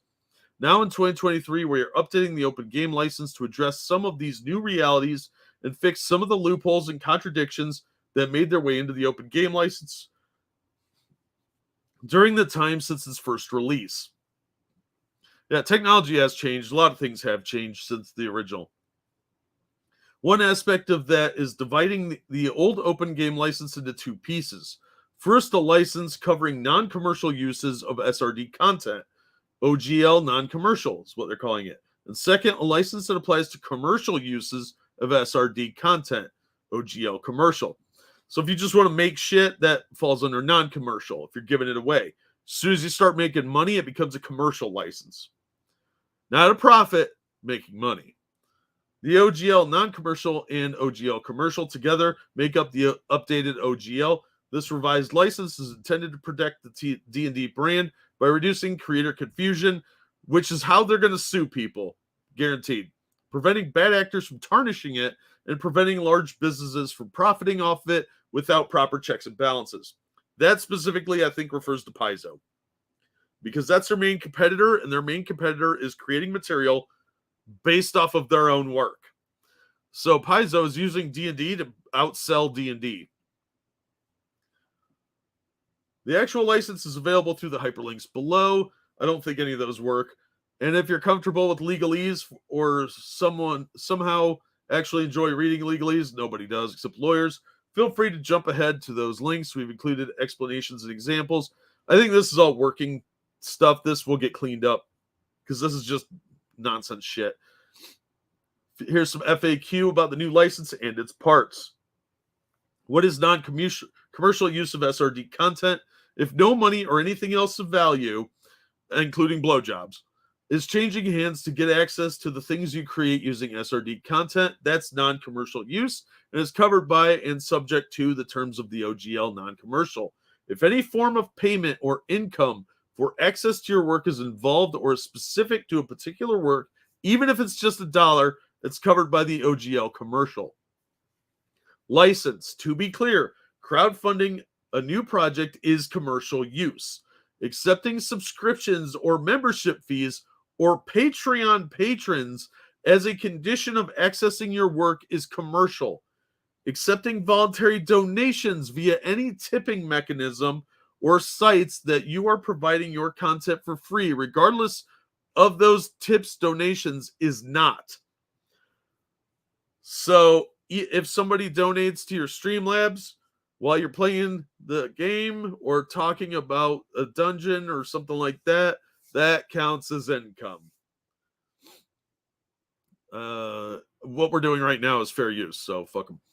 If you're giving your work away for free or on Patreon or otherwise and asking people to support your work if they enjoy it, that's not commercial. But your work must be given without strings attached if it's going to be considered non-commercial. But if you have something behind a paywall, like, oh, you want if you get this dungeon by the $1 tier, you just made money off it. They're coming for you. This is a leak, JB, but they aren't denying it. Yeah, they're not denying that, which does lend a lot to this. So this gets worse. What are my options for making D&D related content? If you're going to use SRD content to make tabletop role-playing games and game supplements on a non-commercial basis, the OGL non-commercial applies. If you're going to use the content we make available for third-party use to make tabletop role-playing games and game supplements on a commercial basis, and only want to use the material from the SRD but not other materials like Forgotten Realms setting, the OGL commercial has you covered. If you want to publish work that uses the Forgotten Realms setting or other content not included in the SRD, that's under the Dungeon Masters Guild. Now remember, the original open game license really didn't let you do specific settings. You could set something generically in a Dark Sun setting, like here's a desert. You're probably going to be okay. You start naming specific cities, they could come after you. They generally didn't, from what I saw. I don't think they paid that close of attention. But then they started seeing how much money people were making. If you want to make videos or other content and monetize it via ads, that's going to be covered under the Wizards of the Coast fan content policy. What does the OGL commercial mean for me as a small creator? For most of the community's content creators, those making under $750,000 per year in the SRD-based content, the OGL commercial changes very little and is primarily designed to help us simply know you better and how much money you're making and if it's popular. And then we're going to be like, it's ours now. Under the OGL, those creators will need to register their commercial content with us so we know what's out there, tell us a bit about their products and product sales, and start adding a creator product badge to their materials so that everyone in the community knows they're publishing under OGL license from Wizards of the Coast. What they're doing here is setting up something called confusingly similar. A lot of states have laws regulating this too. If I'm Nabisco and I see that you've created a company called Nabasco that uses a red triangle with a little symbol in it that looks very similar to mine, you're creating confusion in the market. And the average moron might be like, oh, I thought this was Nabisco. So then you can sue. So that's what they're setting up here, is to be able to shut people down, especially people making content they don't approve of. And remember how woke they've gotten. So you start bringing back slavery ideas, like slave pits of the undercity type modules. Oh, that's a big no-no. You want to bring back the racial characteristics of orcs? You're making us look like racists. That's not allowed. We're going to sue you. Which they could probably still do under the open game license anyway. Making Dungeons and Dragons is a labor of love for us, but it's also a business. Yeah, you're a company. Duh. We like you. We like you. Not we like you. No, they don't like you. We, like you, want to keep doing what we love and pushing D&D forward. The open game license was always intended to allow the community to help grow D&D and expand it creatively. It wasn't intended to subsidize major competitors, especially now that PDF is by far the most common form of distribution. Mostly through like Drive-Thru RPG and various sites like Paizo's site and Green Ronin. So moving forward, hugely successful businesses that generate more than $750,000 of annual revenue will also need to share some of that success with us by paying a royalty of 20 to 25% of the qualifying revenue they make in excess of $750,000. But even for those wildly successful creators, they will not owe anything on any sales made before January 1st, 2024. When do you think they're launching 1D&D? No matter how much money they make in 2023. We're doing it this way so that creators have time to plan for the transition and adjust their business plans accordingly. How do I agree to the OGL commercial? Anyone publishing content under the commercial license will need to register that content with us by creating an account at dndbeyond.com, providing us with information such as the name of the person or entity creating the work so we know who to sue, the title of the new work, sorry, a summary of the work, and once the work is available to others, a copy of the work. When you complete that registration, you will also be confirming your agreement to the terms of the OGL commercial. You can find the registration form here, and then there's going to be a link to register it. If you don't register it with them, I guarantee you're going to get sued. Because if you're using their content and trying to make it look like this is somehow connected to 1D&D, you're going to get sued. Hasbro has pretty deep pockets. They may not be doing as well as they could be. I trust you. I assure you, their legal division still has all the money they need. What if I don't like the terms and don't agree to the OGL commercial? That's fine. It just means that you cannot earn income from any SRD-based D&D content you create on or after January 13th, 2023. And you will need to either operate under the new OGL non-commercial or strike a custom direct deal with Wizards of the Coast for your project. But if you want to publish SRD-based content on or after January 13th, 2023 and commercialize it, your only option is to agree to OGL commercial. That's an obvious threat of lawsuit. Why is Wizards of the Coast updating to OG 1.1 and subdividing it into the different ones? A lot has changed since the old OGL was launched, and that means the old license has some unintended applications we need to fix. For example, when we released OGL 1.0a, YouTube, apps, blockchain, crowdfunding, and other now everyday technologies and distribution channels didn't really exist in the way they do today. OGL wasn't intended to fund major competitors, and it wasn't intended to allow people to make D&D apps, videos, or anything other than printed or printable materials for use while gaming. We are updating the OGL in part to make that very clear. Remember, they have a TV show coming out now on Amazon, I think, or Paramount, one of the two. They've got a movie coming out. They've got video games in the works. There's a lot of things that they're doing that they're going to want to not let other people do, obviously. Plus, like D&D Beyond, and they want that to be the go-to to play D&D. Plus, this is obviously directed a lot at Critical Role and people that make money off of Twitch.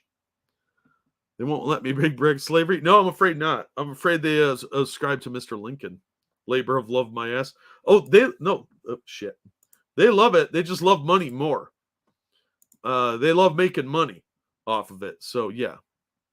Maybe I want to pretend because life is fucking weird and all this is a release. Yeah, well, yeah, good luck with that. Now remember, this really isn't going to affect your average person playing at a game table. This is affecting companies. Hey, Costin, how you doing? I wonder if this will hurt them because it does look bad. Oh yeah, there's people freaking out over it because mostly small creators that are profiting off of D&D. And they've been doing it for a long time, so they're used to it and they expect that to continue. Anybody thought that after a lot of companies started forming and making money off the open game license that they wouldn't change this? We're deluding themselves. Greedy people wanting more money they don't really need. Well, their financials aren't good at Wizards of the Coast. They are actually not doing very well. They had their last quarter was a big dip. So they're looking for new ways to monetize it. They've got a new CEO that's from Microsoft, and she loves microtransactions. So they're looking for ways to monetize things, and this seems to be one of the ways they were doing it. But it gets a lot worse than just going after the companies, which is largely the intended target. This is designed, I think, in my opinion, to bring down Paizo and Critical Role and to profit off of them because they're profiting off of D&D. And let's face it, they didn't have to do a lot of work because Wizards of the Coast did all the work to create the product, like the player's handbook and the DMG. And those guys just kind of took what they wanted out of it and made their own thing. So they've been piggybacking off of D&D for the better part of a decade and a half, really. Excuse me a second.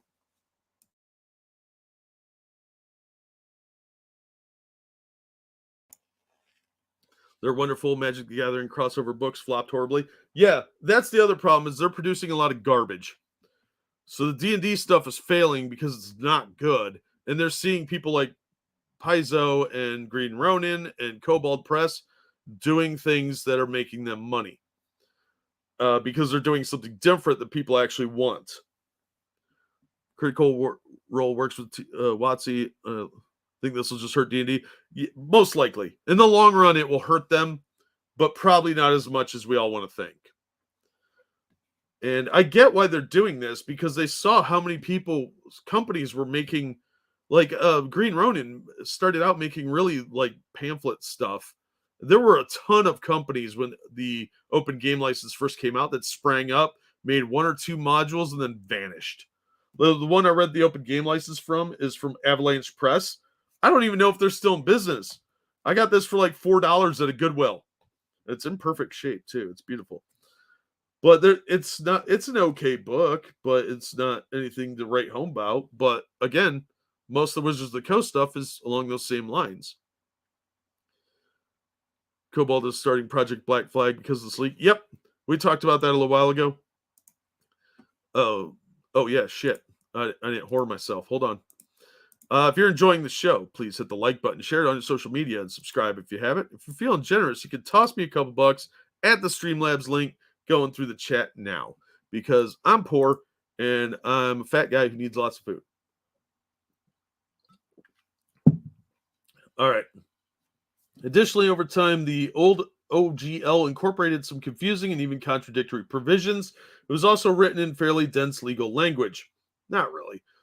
So while we're updating it to take into account developments since it was last revised and breaking out commercial use into separate categories, we are also simplifying the language and streamlining the provisions so it's easier to understand and comply with.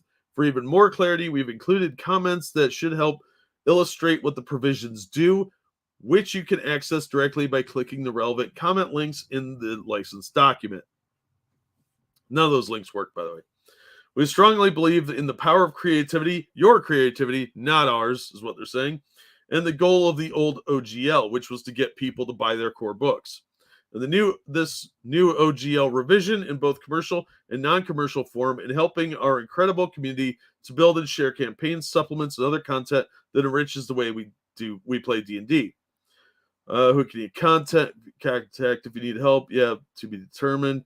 Proceeding material is not part of OGL 1.1 to access the subdivision 1 that applies to SRD below. So that's this. So we'll look at that in a second. But first thing I want to note, lost my train of thought for a second there.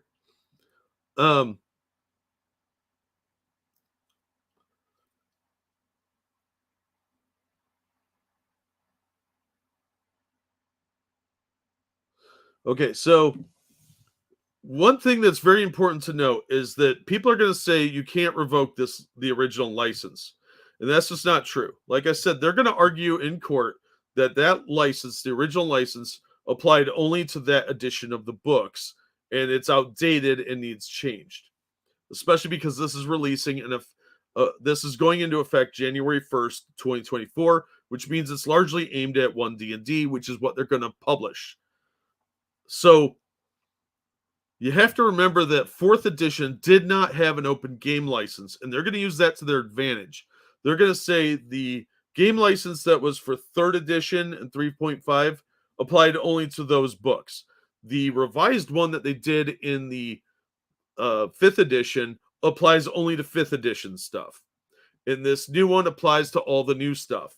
And it retroactively cancels those other ones out because they did update it for 5th edition, means that one superseded the 3.5 one, and all that stuff is outdated now because now there's this new one. That's how they're going to argue it in court. And quite honestly, the way lawyers work, from what I've seen, they will likely win. Oh, thank you. I'm a shilling whore. I don't do many of these streams anymore. Maybe around Franklin County around April. I don't live in Franklin anymore, Twisted. Otherwise, I would. But hit me up as you get closer to the time, and maybe we can hang out. I have a trip I have to take in April. So hit me up closer to the date. Buy everything used? Yeah. Dude, my brain's fried, and I've got another stream to do after this one. So yeah, this is largely to supersede the previous one, which they will likely get away with because they're basically going to identify this as a terms of service update. It's for the new edition mainly. Possibly some 5th edition stuff will get swept up in that, but because they already released a different open game license, even no matter how minor for 5th edition, because it mainly just incorporated the 5e logos and stuff like that, they can say they've updated it before and it wasn't a problem. They're just doing that again. All right, so here we go. Any non-commercial use of licensed content defined below is subject to this agreement by using licensed content in this manner. You agree to the terms of this agreement. This agreement contains your consent to jurisdiction in Washington State for any disputes between you and us, and your agreement that any such disputes will be resolved in individual litigation heard by a judge rather than a jury. If a dispute ever occurs, we hope you agree with us that it's best all around if it's handled quickly, efficiently, and with the least expense possible. Yeah, don't take time to hire a lawyer. Just give them money. Quite likely, they're going to try and force you into arbitration, too. Because it doesn't say, a non-arbitration judge. They're going to have you on Judge Judy. That'd be awesome. Content covered and not. Dungeons & Dragons involves several different categories of content created by the creator, the you, and by Wizards of the Coast and its parents, affiliates, suppliers, and distributors, us or we. Here are the different kinds of content and how they relate to this license. A. Covered content. Usable D&D content, licensed content. This is Dungeons & Dragons content that is included in the SRD version 5.1, including basic game mechanics, and a curated selection of classes, monsters, spells, and items that allow you to make content compatible with Dungeons & Dragons 5th edition. All right, and that's what I'm talking about. The game mechanics, they really can't do a whole lot about. Some of the linguistics they can, like you could change strength and you could change charisma to affability or something like that, dexterity to agility, but The classes, monsters, and spells and items are really where they're going to try and get you. Not usable D&D content, unlicensed content. This is Dungeons and Dragons content that has been or later will be produced as official. That is released by Wizards of the Coast or any of its predecessors or successors. It is not present in the SRD version 5.1. Unlicensed content includes things like the most famous Dungeons and Dragons monsters, characters, magic spells, and things relating to various settings used in Dungeons and Dragons official content over the years. Now that's a little vague because like Tiamat is not owned by TSR or Wizards of the Coast. That's a pre-existing creature. However, their interpretation of Tiamat is. So if you try and use the one from the cartoon or the one from Horde of the Dragon Queen or whatever that book was, then you might be in some trouble. So you can have a Tiamat, but it's got to be a lot more based on the folklore.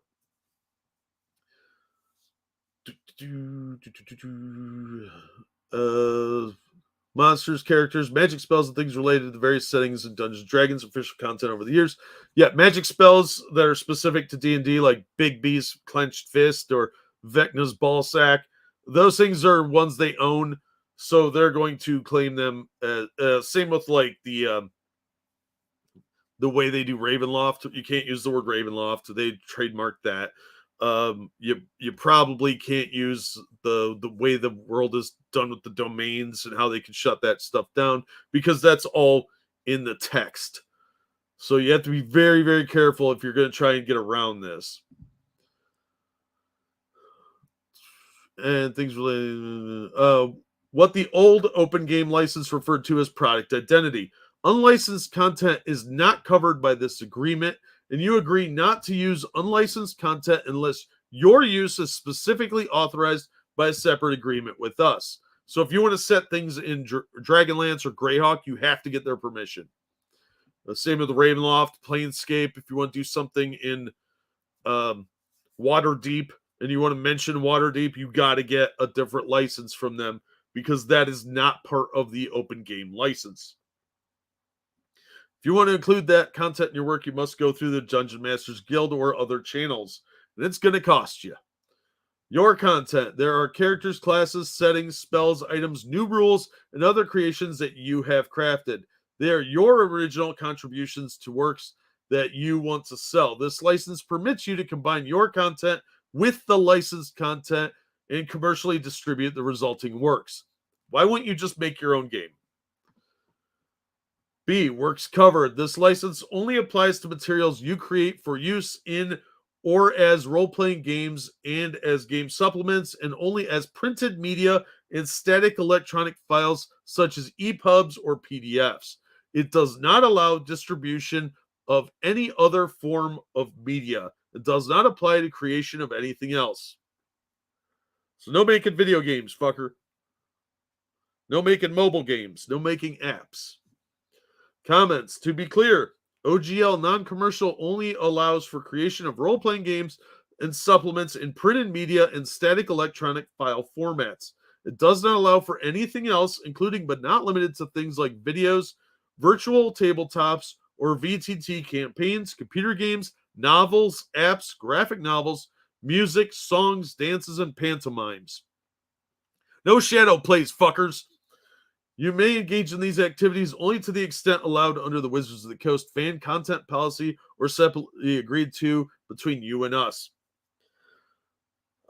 This is really getting into some nuanced stuff because a lot of this stuff would already be disallowed under the old game license.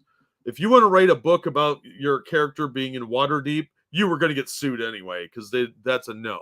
Unless you have a specific license from them stating you can use Waterdeep and the Forgotten Realms and Faerun, you're going to get sued. So don't do that shit. I can't check it now, but I will check it, Costin. How's Golden Corral sound? It sounds delicious, and there'll probably be dumb people fighting. Is the content being read to 1.1? Yes. They should add an enemy to the B Street called Copyright Lawyer. Yeah, I think there probably is one somewhere out there in somebody's fan world. But they just try and claim it. pantomime raffle, right? Yeah. Well, fuck mimes anyway. They're creepy. They're the silent assassins of the clown world. But yeah, pantomimes are off limits. So no dressing up as a pony and going out and reenacting the adventures of Elminster and his pony. All right. C. Licensed works. For a work to be licensed work under the OGL, non-commercial, it must meet all four of the following. One, it qualifies as a covered work, as covered works as defined in Section 1B. A, it contains both licensed content and your content. B, it does not contain unlicensed content. And C, it contains the text of this OGL non-commercial within the body of the work. Yeah, not including this will definitely get you sued. And they don't actually have to take you to court. They'll drag you to the preliminary hearing and you're going to be broke because it's very expensive. This will be in federal court because that's what covers trademark, copyright, and patents. And copyright court is very, very expensive. Like I said earlier, if you're suing someone, you're looking at like 50 grand. If you're getting sued, you're looking at probably more especially if you lose. You only hate mimes because they're French. Well, no, that's just part of the reason to hate them. It's the primary, but they are the ninja class of the clowns. Not as bad as the Adventures of Catherine the Great and her pony. Well, it depends what you're into, I guess. All right, number 2, license. If and only if you fully comply with the terms and conditions of this agreement, you may copy, use, modify, and distribute licensed content around the world as part of of licensed works on a non-commercial basis, meaning for free, not in exchange for money or any other thing of value. No blowjobs allowed. You got to give them 25% of that blowjob. And you probably don't want to do that. A, we may offer others the ability to use licensed content or unlicensed content under any condition we choose. B, so they can play favorites. B, you may not transfer your rights and duties under this agreement under any circumstances for any reason. This license is not sublicensable. So if your business goes out because you're not making any money on your free shit, too bad. Comments. As we said in the intro, commercial distribution is any distribution you get paid in any form. Money, crypto, barter, your brother doing your chores for a week, whatever. That's really specific. What if it's your sister and she gets stuck under the bed and she's your stepsister? Oh, wait, that's Pornhub. Never mind. It does not include donations people give you to support your work as long as they can have access to your work for free if they choose to, and you inform them that of that in a clear and obvious way. So again, you can't put it on your Patreon page as only being for patrons because then you're profiting off of it. 3, ownership. You agree that we own copyright, trademark, and patent rights, if any, in the licensed content and the unlicensed content. We reserve all rights not expressly given to you through this agreement. You agree to include any copyright or other rights notices included with the licensed content in your licensed work, and you may not impose any additional different or inconsistent terms or conditions with respect to the licensed content in any license you grant to any licensed works. 4, identification of licensed content. You must identify in your licensed work which content is licensed content and which content is your content in a way that allows the reader of your licensed work to understand the distinction without checking any other document. Now, that's to say that, like, the Player's Handbook is owned by Wizards of the Coast.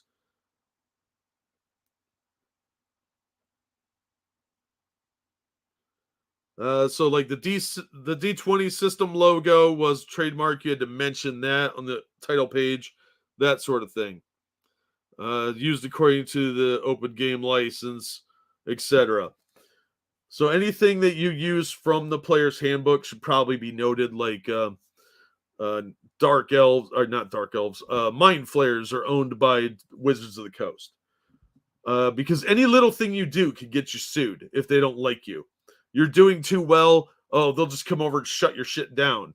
And believe me, most distributors are gun shy. So they're going to take it down just as a precaution. So let's say you did a Kickstarter for a book and you already had done, and you put it up on Amazon too. People start sending you money. They realize that you didn't put something in as a disclosure that they own. They will have it shut down on Kickstarter. They will have it taken down off Amazon. They'll have it taken down off Drive-Thru. And those companies will all comply because they're afraid they're going to get sued too, because now they're the deep pocket. You're just part of the problem. They're the ones that are going to lose the most out of it. I know 4 different RPG companies that stopped selling their current stock and are making their own systems.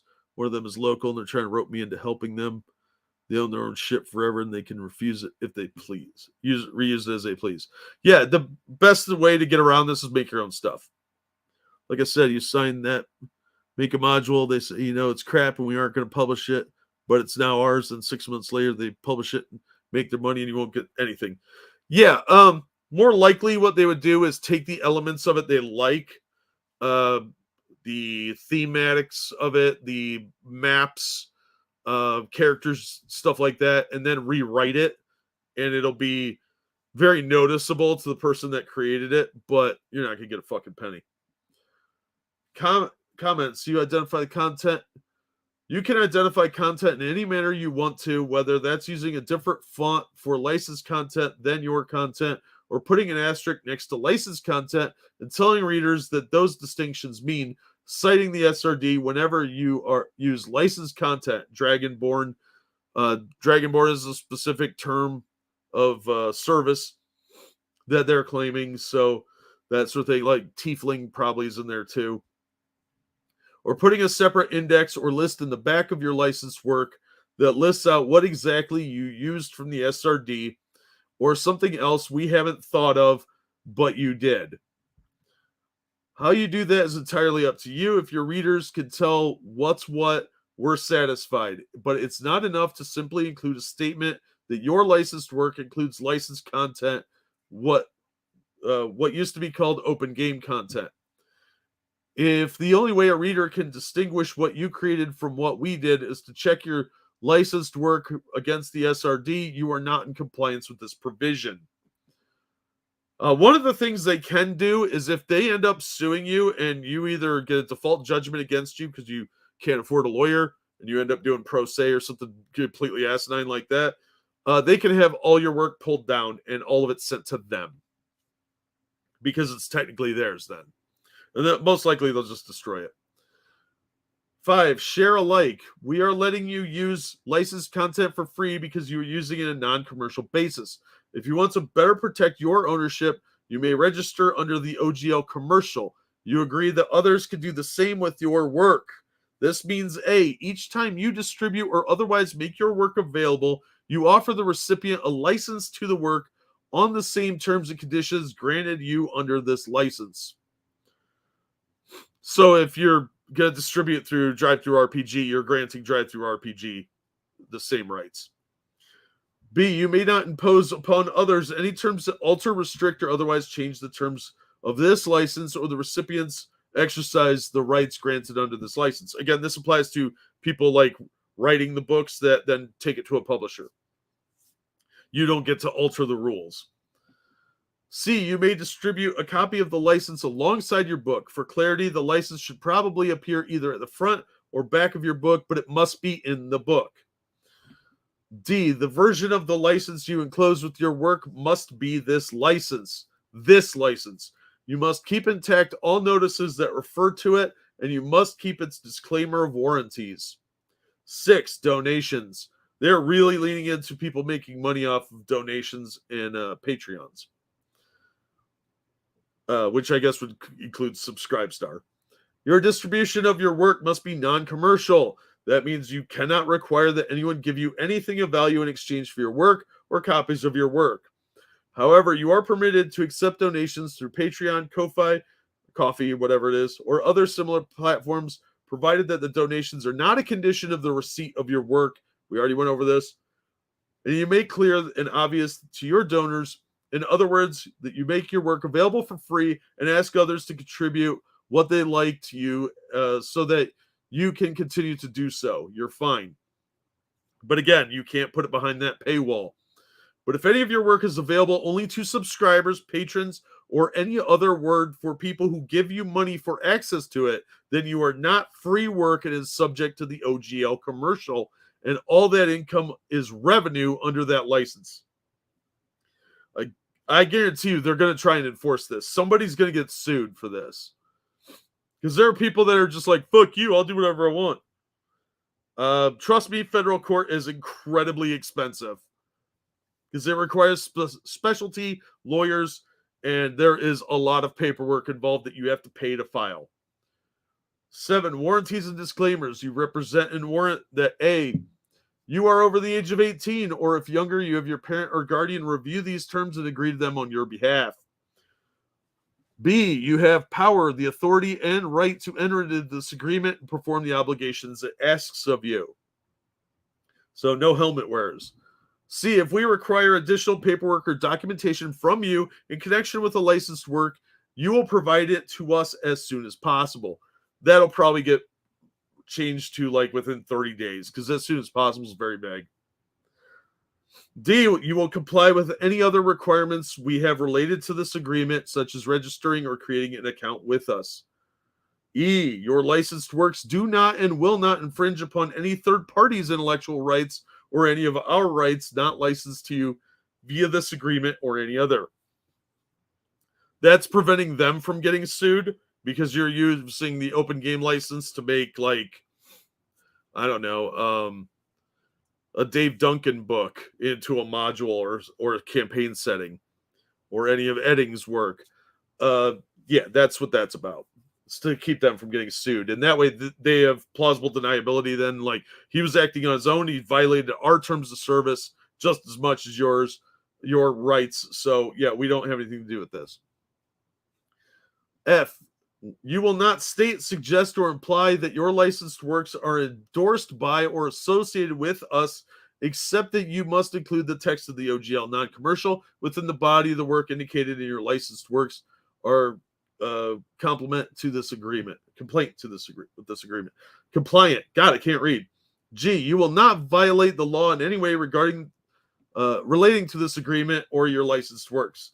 Yeah, so you can't put like naked kids or anything in your book because that's a violation of child protective laws and whatnot. They don't want to be associated with criminal activity. H, you will not use any of the content or works covered by Section 1 for any harmful, discriminatory, that's vague, illegal, obscene, or harassing purposes. So I can't make a module where you're hunting down Sargon of Akkad or, Tess Holiday whale hunts or anything like that, because that would be discriminatory. If you say like your module is anti-trans and that perception is there and that gets out on Twitter, they can say that that's a violation because it's discriminatory and it's harassing to a specific group of people. They're making this a little more flexible so they can stay woke and put other people out of business at the same time. Hey, nobody, how you doing? Yeah, I'm trying to stream more. Nobody.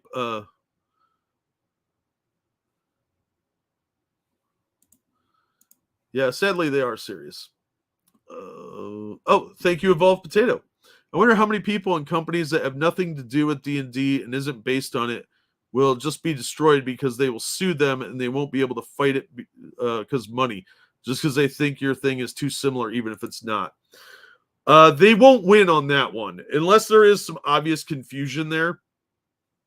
Like Tunnels and Trolls has been around since the same time as D&D, and it was obviously a little bit of a D&D clone, but there are other fantasy games out there. They will probably try that on a few people, but they will likely lose, and you'll be able to find a pro bono attorney for that. But if you're using any elements from, like, noticeable elements from Wizards of the Coast, then you're going to lose. And a lot of people are going to go out of business because of this, but they'll be the ones making modules and campaign settings based around the rule set for 1 D&D or 5th edition, most likely. There's barely anybody doing 3.5 and 3 point. So, and that's what I said before, is this is largely aimed at protecting 1 D&D from people profiting off of that. They'll use it to enforce some of the tail end of 5, but most likely they're doing this strictly to prevent people from updating to the new system and profiting off of that without giving a cut to WotC.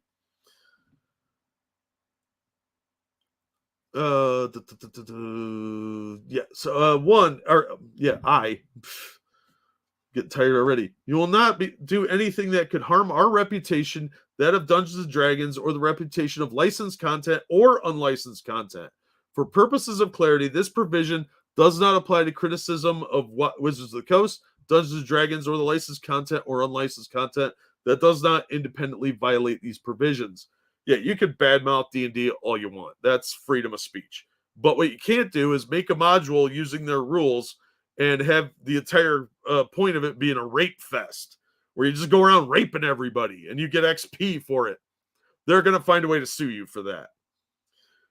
They're going to find ways to sue people regardless, but this is giving them a lot more legal recourse to shut down competition. J, you will not attempt to circumvent or go around this agreement in any way. That's very vague. Number 8, termination. This agreement may be modified or terminated. So that's leaving the door open to more changes later down the line. A, modification.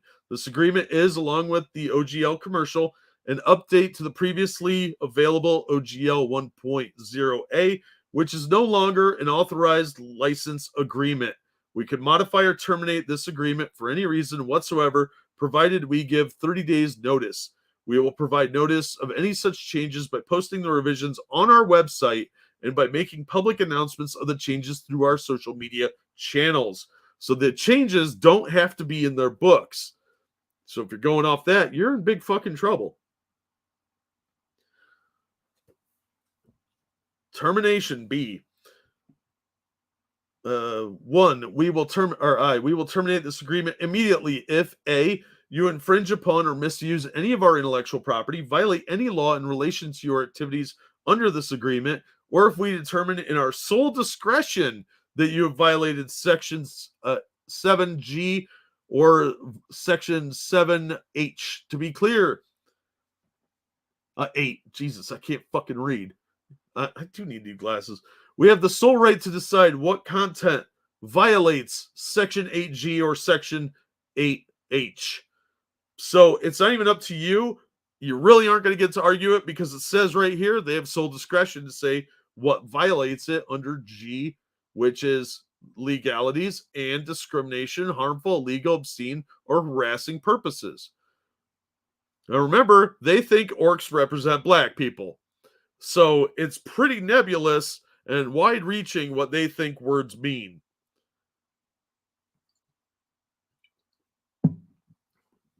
Kind of hard to protect something that has a good chance of landing with a thud. People are pissed and plenty of alternatives. WotC fans are already pissed about Magic. WotC fans have been pissed about Magic for 5-6 years. Because when I first started doing Roll for Sandy, and I was opening Magic cards, you could tell the quality had gone way downhill. They'd start to curve and curl. Some of the foiling would come off. It was fucking lazy how badly their cards have been manufactured. If you circumvent this agreement, how is the rule to not circumvent the agreement effective? Don't try and outthink them. They pay a bunch of other people to think of reasons why that makes sense. Evolved. I don't know.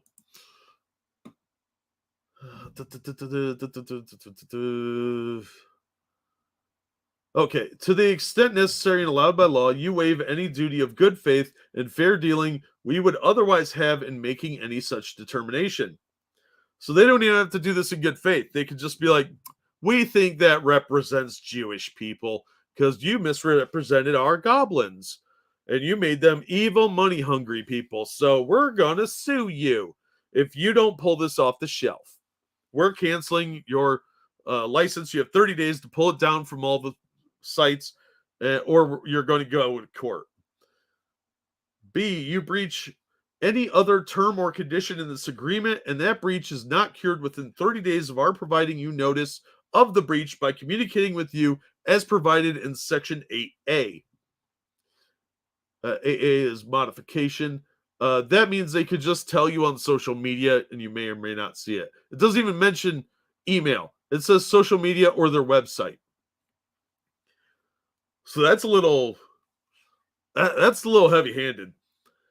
C, you may bring an action challenging our ownership of licensed content, unlicensed content, or any patent or trademark owned by Wizards of the Coast. Yeah, you can challenge it. You'll lose. They have better lawyers than you do. Unless you're a millionaire, in which case you might stand a chance.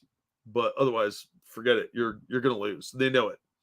Capital C, you may terminate this agreement at any time by 1, ceasing all distribution of all your licensed works, and 2, providing us with written notice. Comments. We know this may come off as strong, but this is important. If you attempt to use the OGL as a basis to release blatantly racist, sexist, homophobic, transphobic, bigoted, or otherwise discriminatory content, or do anything we think triggers these provisions, your content is no longer licensed. Remember, they think orcs are black people.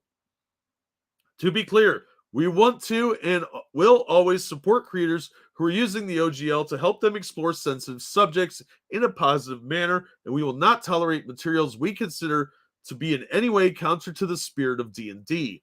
Additionally, you waive any right to sue over our decision on these issues. We're aware that if we somehow stretch our decision of what is or is not objectionable under these clauses too far, we will receive community pushback and bad PR, and we're more than open to being convinced that we made a wrong decision. But nobody gets to use the threat of a lawsuit as part of an attempt to convince us. Okay, that's where this is really about. A lot of this is really about is they don't want to look bad because somebody else released something and some tard on Twitter is like, I'm offended by that, and they go to Wizards about it. And I think a lot of this is actually not just about the money, it's about staying woke. Because they need to be able to pull stuff off the shelf because somebody used a gender swap spell and they didn't like that and they think that it upsets them somehow. So transphobic, okay, this the module Adam's Wrath is a good example of this. It's a Ravenloft module from Second Ed. In that, the characters are moved from their bodies into golem bodies, basically Frankenstein monsters. Somebody could perceive that as being transphobic because you went from a female gendered body into this male gendered golem. And that they see that as transphobic because the golems are hideous, stitched together creatures by Dr. Mordecai or whatever. By the way, that module's fucking awesome. We had so much fun with that one. That one could be considered transphobic. So somebody would complain about it, and WotC could come to you and say, hey, you produced this thing that we're getting pushback for. You need to get rid of it. And you waived any right to argue with them over it by agreeing to this. All right, upon termination, this is supposed to be section D here, but somebody didn't hit return. Upon a termination of this agreement by Wizards of the Coast, you will cease all sales and distribution of your licensed works. 2, your obligation to pay royalties survives the termination of the agreement. So do the following provisions, section 3, 7, and 9 through 11. 11, indemnity. If you get in legal trouble or get us in legal trouble, here's what will happen. A, if we are on the receiving end of any legal claims, fees, expenses, or penalties related to your licensed work, your responsibility for paying all our costs, including attorney's fees, costs of court, and any judgment or settlements. Like I said, just to walk into federal court's $50 grand. If you use Captain America in their module, in your module, and it comes back to them, their legal defense against the case, even if just to go to court and say, we got this agreement in place, it's not ours, they're still going to send you their legal bill, and it's not going to be cheap. If we don't like you, we're going to bury you under a pile of bullshit. It's exactly what it is, Keldrig. Orcs are well hung. Left my office off. Thanks, Japan. Yeah, well, you know, there's that too, I guess. B, if a claim is raised against you in connection with a licensed work and you aren't defending such a claim to our satisfaction, we have the right, but not the obligation, to take over the defense of the claim against you. If we do so, you will reimburse us for our costs and expenses related to that defense. So, you had a gang rape scene or something, and it was lots of sex with monks or something, and somebody got offended, and it turned out that was an excerpt from a book that somebody wrote. It was the erotic adventures of the Scarlet Pimpernel or something. And a bad example, that's public domain. But it was the erotic adventures of Captain Marvel. And somebody decided to sue you over that, Marvel specifically. And WotC's like, hey, you're not defending yourself. We're going to fly our team of lawyers over to your location, to the court that you're getting sued in, because there's different districts around the country, maybe even in a foreign country, and you're going to have to pay for their expenses, their flight, their hotels, their legal fees, their all the briefs they file, the depositions. That could be very, very expensive. Hey, Ginger, what's up? Sometimes they need bad things to happen to advance the story. They've gotten away from that. They're moving away from combat altogether. Look at what they did with that stupid Harry Potter knockoff they did, where you could play an owl and dumb shit like that. They had battle poetry in there. It's fucking stupid. They also let you do improv dances. So they're doubling down on this woke shit. And I'm really hopped up on caffeine now as we open my last bottle of Coca-Cola, because I am very tired and I need the caffeine to go on. Major lawfare and bullying. Oh, this is absolutely using the legal system as a bully pulpit. Yeah, they're definitely going to bully people. And that's part of what it is. But a lot of it is motivated by their wokeness.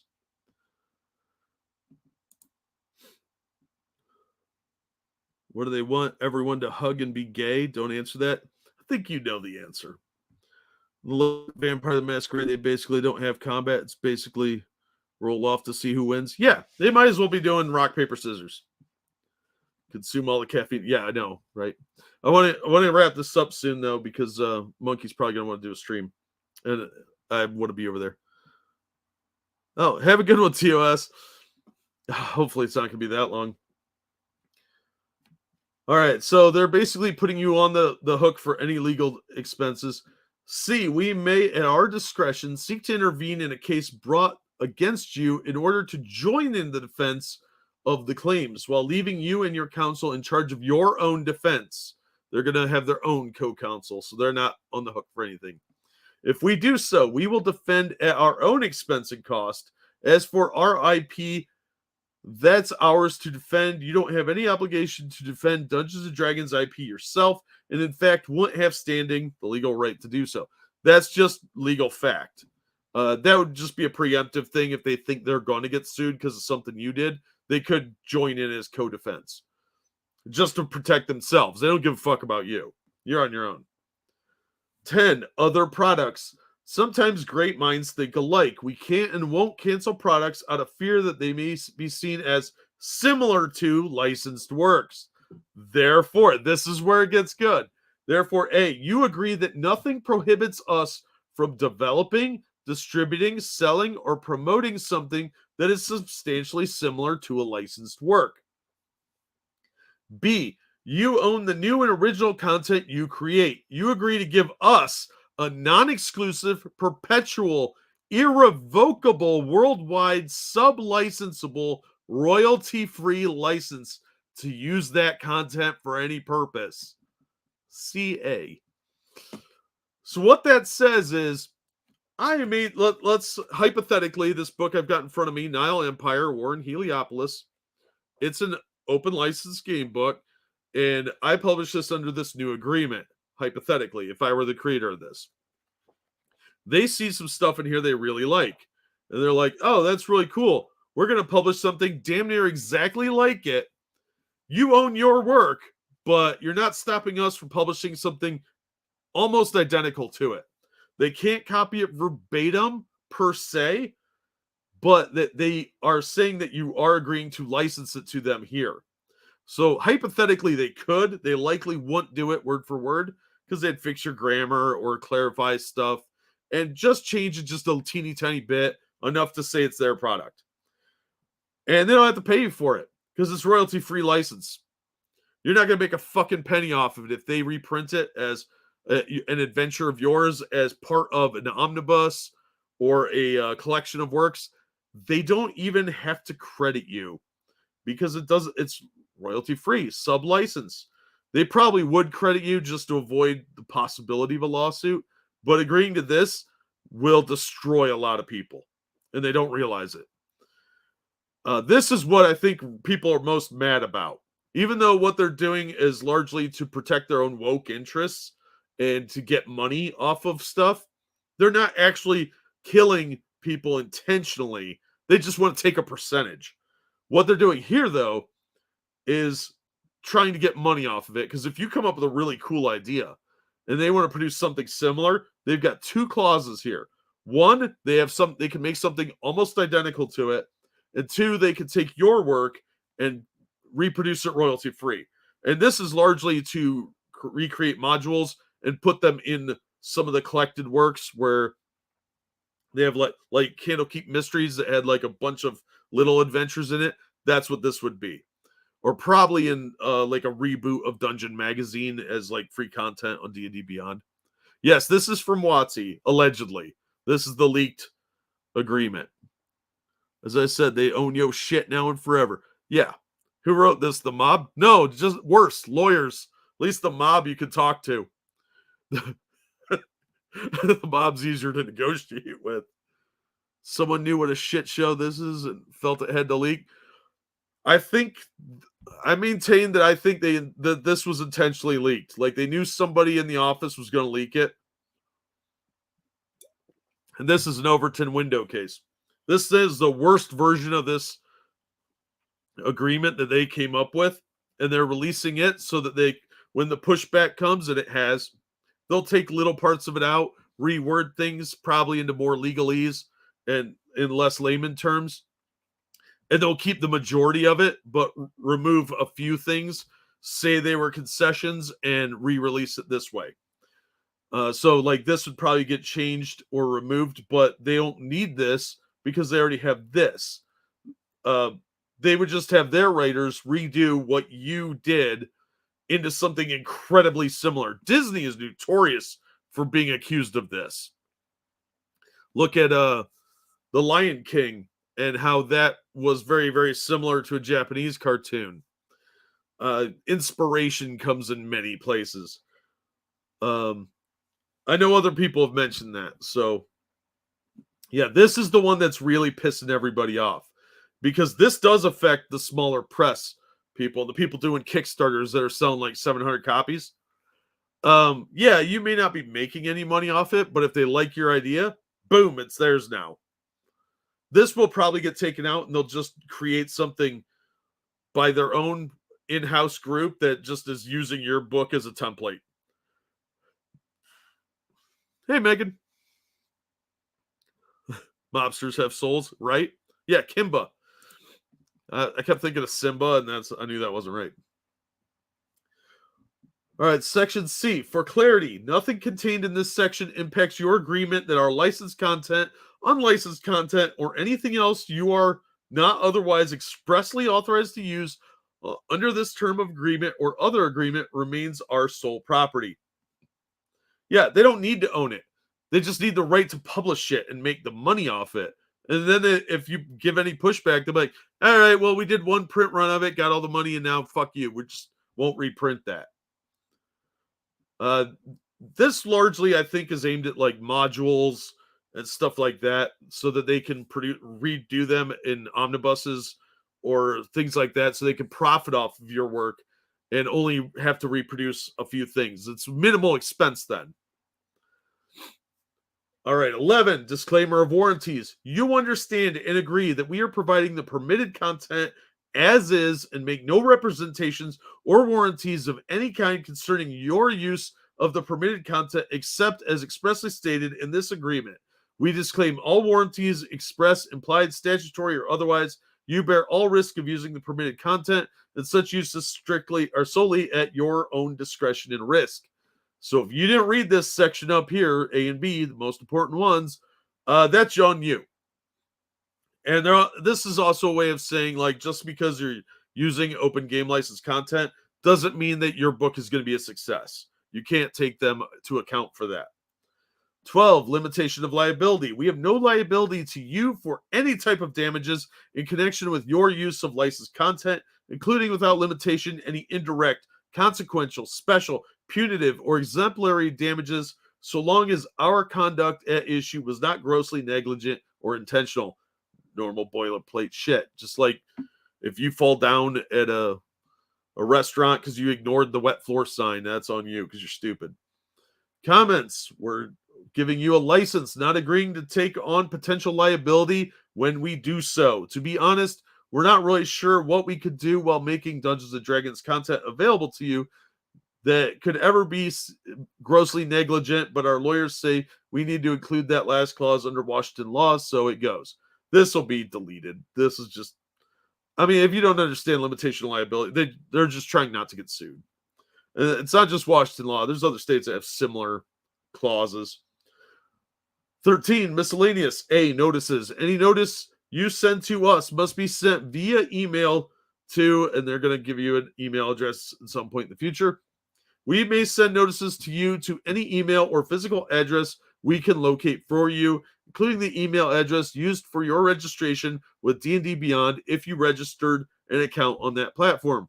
And you basically are being forced to agree to this. B, entire agreement and disclaimer of reliance. This agreement governs your use of the licensed content, and unless otherwise stated in this agreement, any prior agreements between us and you are no longer in force. This agreement consists only of the terms expressly included herein, and not any matter not expressly included herein. For purposes of clarity, the introduction proceedings, this agreement, and the comments and explanations accessible through the links within the body of this agreement are not part of this agreement and have no legal force or effect. In accepting this agreement, you represent and warrant to us that you have relied only on the terms of the agreement and the advice of your own counsel, if any. You have not relied on anything that is not expressly a part of this agreement. So if you see a rumor in Polygon that says you could do something and you really can't, that's on you. That's legalese shit that they have to put in there. See updates and or amendments by Wizards of the Coast. It may be necessary for us to update and or amend this agreement in the future. We reserve the right to do so. If we do, we will provide notice of those updates. You have the right to either proceed under the terms of the updated amended agreement or follow the provisions of Section 8 for termination. So you might have to revise your work at some point in the future if they change the terms. D, no waiver of rights. If we fail to exercise any right we have under this agreement, that failure will not prevent us from exercising that right in the future. So just because they don't think your book is transphobic or homophobic right now, that attitude might change in a year or two, or you just flew under the radar and they can enforce it later. Same with that one where they just seize your work. E, assignment. Oh, homework. The rights granted to you under this agreement are granted solely to you, and you may not transfer those rights to another person or entity unless we give you written permission to do so. We, in our sole discretion, will determine whether to allow you to transfer the rights granted to you. So, the way I'm reading this, and again, everything's my opinion here, based on what I know of how this shit works. If I have Bob's Publishing, and I published a module under using this terms of service, hypothetically, I sell my company to Paizo, they could revoke my agreement because they could say that Paizo can't use that agreement. They have to agree to a different one. Theoretically, that seems to be what that says. How let it? Holy cow, 2 hours. Yeah. Sorry, I'm going a bit long. Hey, the religious right was no. The religious right were wrong about TSR. They are correct about Wizards. They were just a little ahead of their time. F, severability. In the event that any part of this agreement is held to be unenforceable or invalid for any reason, the balance of this agreement will be enforced as if that part which is unenforceable or invalid did not exist. That is key, because that says that you're, by agreeing to this, because remember, you have to register your stuff. Now, that's a big change. That's a big update. So by registering your book, and part of this is declared by a judge to be like the ability to like just reprint your stuff without, because you granted them a royalty-free permanent license. If some judge says that part's void and null, that doesn't mean the rest of this is. You're still held to everything else. So that's very important. And I guarantee you this part will stay in the final edition. Because if it doesn't, they're dumb. Governing law, jurisdiction, class action waiver. This agreement and all matters relating to it, its interpretation and enforcement will be governed by the laws of the state of Washington, and any disputes arising out of or relating to this agreement will be resolved solely and exclusively through individual litigation, and each party hereto irrevocably waives the right to participate in any class, collective, or other joint action with respect to such a dispute.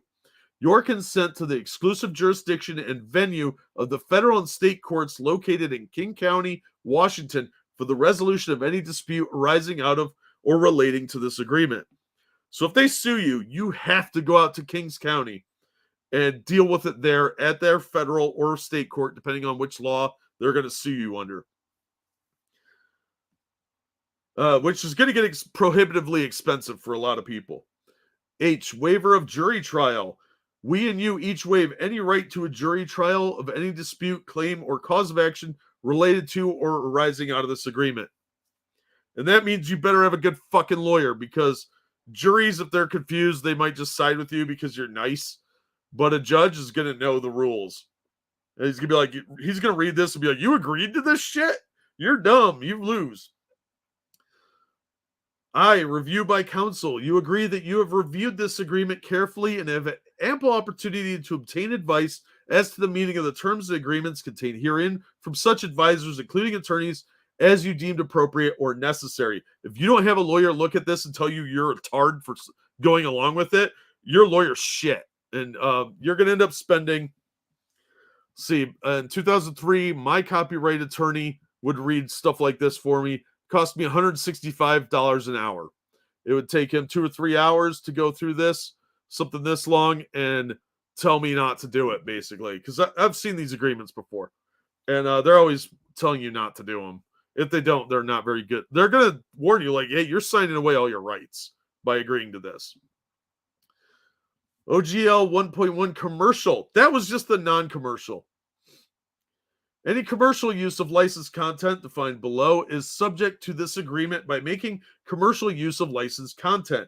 You agree to the terms of this agreement. This agreement contains your consent to jurisdiction in Washington State for any disputes between you and us, and your agreement that any such disputes will be resolved in individual litigation heard by a judge rather than a jury. If a dispute occurs, we hope you agree that with us that it's best all around if it's handled quickly, efficiently, and with the least expense possible. Yeah, because you're probably going to pay for all that. 1. Content covered and not covered. Dungeons & Dragons involves several different categories of content created by the creator, you, and by Wizards of the Coast and its parents, affiliates, suppliers, and distributors. All right, let's kind of skip here.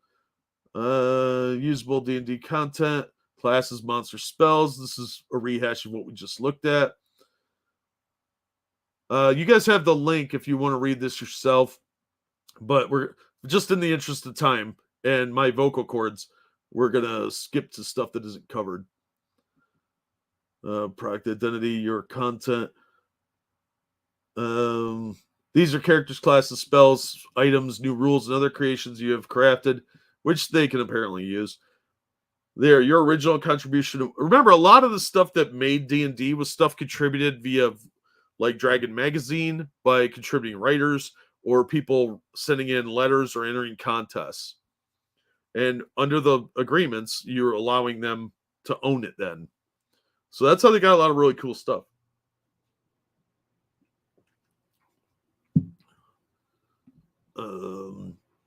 B, works covered. This license only applies to materials you create for use in or as role-playing games and as game supplements, and only as printed media and static electronic files such as EPUBs or PDFs.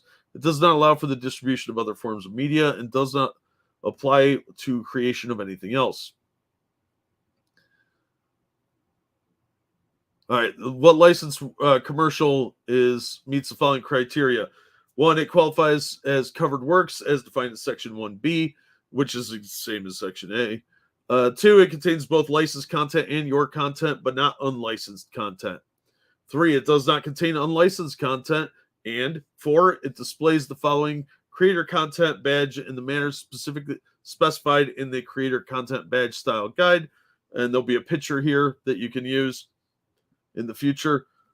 2, like that way, the images they're using here for creator content and the free one are going to be different, so that they know that if you're charging for the one, because you have to put it in there, and you end up charging for it, they could sue you then. And if you don't put the creator one on, they could sue you then too.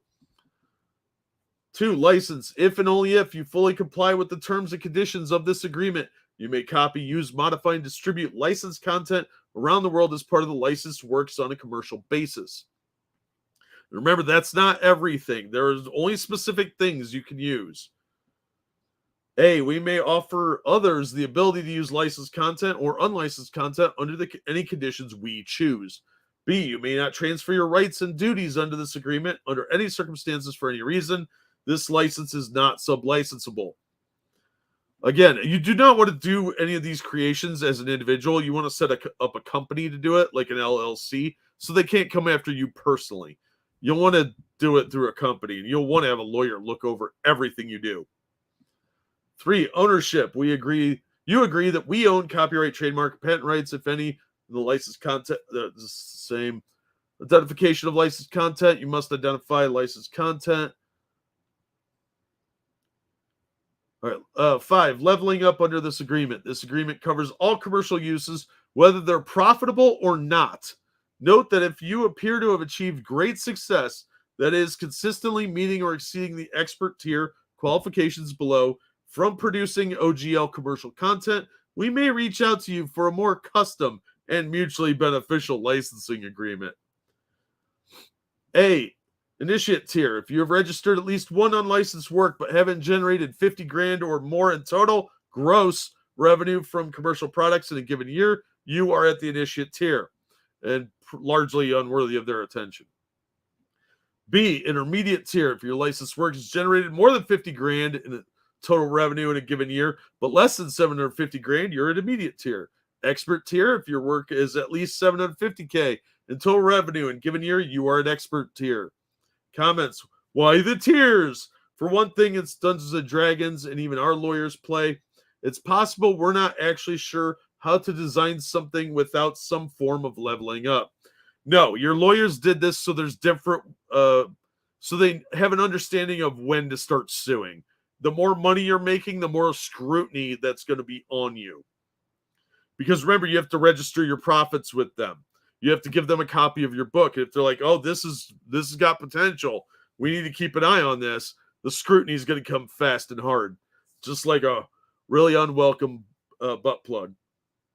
But also, we're trying to minimize the burden on our creators as much as possible. No, you're not. As you will see, if you're in the initiate tier, we need from you and some basic information about what you've created and are offering for sale. Once you work your way through the immediate tier, we'll ask you to provide annual financial reporting so that we can see whether royalties are due. Reaching the expert tier means you will pay us royalties on your revenue over $750,000. If you are doing incredibly well, you might level up to a custom license, which is probably what Critical Role is going to end up with if they don't switch to a different system. And honestly, with this terms update, their old stuff might be in some trouble if they get a bug up their ass. Guess summon contact demon and let them read through this thing. I don't want to make a demon cry. All your content are belong to us, pretty much. Take the pain now and everyone switch yet to be made open system. Avoid this like a flaming manure pile. Yeah, Yeah, this is largely just going to hurt the people making products, smaller publishers especially. Reporting as soon as you make $50,000 in gross revenue for a particular year on products covered by the OGL commercial, and it's used in agreement. Revenue means any income you make from selling your work, selling a work licensed under this agreement, or from crowdfunding those works, or any other income source, and reach the intermediate tier. You will need to method for reporting income. There'll be a link that you have to go through and report it, a form you have to fill out of some kind. In addition, you will need to provide us with your year-end numbers, and by probably an email or a form by February 15th of the next year. That's the fiscal year. 7, royalties. If and only if you are generating a significant amount of money, over 75 grand per year across all licensed works from your licensed works, remember, per year across all licensed works, not one single book, but all of them. This is aimed at Posio.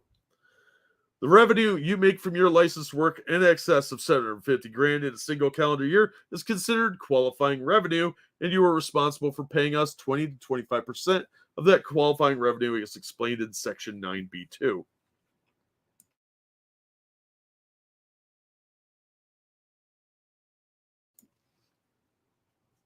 Sorry, I had to sneeze. A, delayed collection. Though this agreement is effective January 13th, 2023, no royalties will be due on any income earned before January 1st, 2024. Now, obviously, they're likely to change this date since that's 2 days away, but they're going to keep this part. This, I'm telling you, is designed to protect one D&D from becoming another Pathfinder. No matter how much that income is, we want to give our community a lot of lead time to plan for this. For clarity, all other requirements of this agreement are in effect from the time you enter into this agreement. So once you fill out the form and submit your copy of your book, yeah, you're tied into this, and they will sue you. B, payment tiers. 1, at the initiate and intermediate tiers, you will pay a 0% royalty. 2, at the expert tier, you will pay royalties as follows.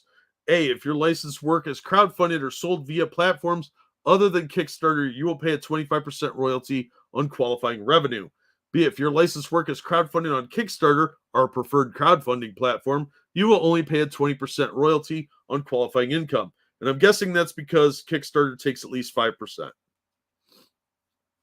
If you have more than one licensed work and only some of your licensed works are funded through Kickstarter, you will pay royalties on your qualifying revenue based on the portion of your total revenue that was earned through Kickstarter. For example, if you sell 2 licensed works, which earned $600,000 on Kickstarter, and the other which earned $200,000 off of Kickstarter, you'll have $800,000 of total revenue and $50,000 of qualifying revenue, of which 75% came from Kickstarter and 25% did not. So you will pay a royalty of 20% on $37,500 of your qualifying revenue, $7,500, and a royalty of 25% on the remaining $12,500 of the qualifying revenue, $3,125. Payment. Royalty payments for a given year are due before March 31st for the succeeding year. For example, if $1,000 royalties are due for 2024, you must pay us $1,000 before March 31st, 2025. That's just bookkeeping stuff, so they can keep their books honest. 2, please pay us on time. If you don't, we reserve the right to charge interest at either 1.5% per month or the maximum amount permitted under applicable law, whichever is lower. Well, that's nice of them. 3, please pay us fully. If you don't, in addition to paying unpaid royalties and any applicable interest for late payment, you'll be charged our actual cost of reviewing your records if you underpaid by 10% or more. You're going to pay for their accountant. 4, you must keep complete and accurate records sufficient to confirm your compliance with this agreement, including the calculations of amounts due for a period of 3 years for each royalty period. In other words, if you have a revenue for licensed works in 2024, you'll need to keep those records through January 1st, 2028. 5, if we ask, you will provide us with copies of your records relating to revenue earned from your licensed works, including those records you use to calculate the amount of royalties due to us. so we can confirm the calculations of those amounts and audit your royalty payments. If any mistakes were made, you agree to promptly pay us the amount that was not paid plus any interest due. Comments. We want to be crystal clear about this. We love money. Royalties are due only on revenue above $750,000. If you make $750,001 on licensed work in 2024, you will owe us a grand total of 25 cents or 20 cents if you funded your product through Kickstarter. We know this calculation can get more complicated if you have some works funded through Kickstarter and others that aren't, but please don't stress about it. If you have any questions about your particular situation, reach out to us at whatever email they're going to insert, and we'll work through them together. And then they'll send you a bill for their accountant because you didn't bother to buy QuickBooks. 8, fundraising. We don't object to you crowdfunding your licensed work, but we need to address concerns about overreaching and prevent the funding of infringing products. Because of that, this section has very specific requirements. If you're planning on crowdfunding, you need to read this whole section carefully and be sure you are fully compliant with it. A, you may crowdfund provided 1, you may only crowdfund the production of licensed works. 2, no infringing material are given out as perks or rewards. You can't make like a back patch of a red dragon using the art from Redbox or something. B, the primary product of your campaign must be a licensed work, such as a campaign setting. You may have stretch goals that are not licensed works, provided they do not infringe upon our intellectual property. For example, a dice set with your company's original logo, not one of ours, is permissible, but you also have stretch goals that would otherwise qualify as licensed work, such as modules and adventures. Those additional modules and adventures do not have to be registered separately with us unless and until you decide to sell them separately from the campaign. So they're treating it all as part of the same campaign. C, your entire campaign, including stretch goals, is considered one product, like I just said, for the purposes of the royalty threshold. If your campaign raises $750,001 or more, your royalty payment on that last dollar because of the product you are crowdfunding exceeds the $750,000 threshold.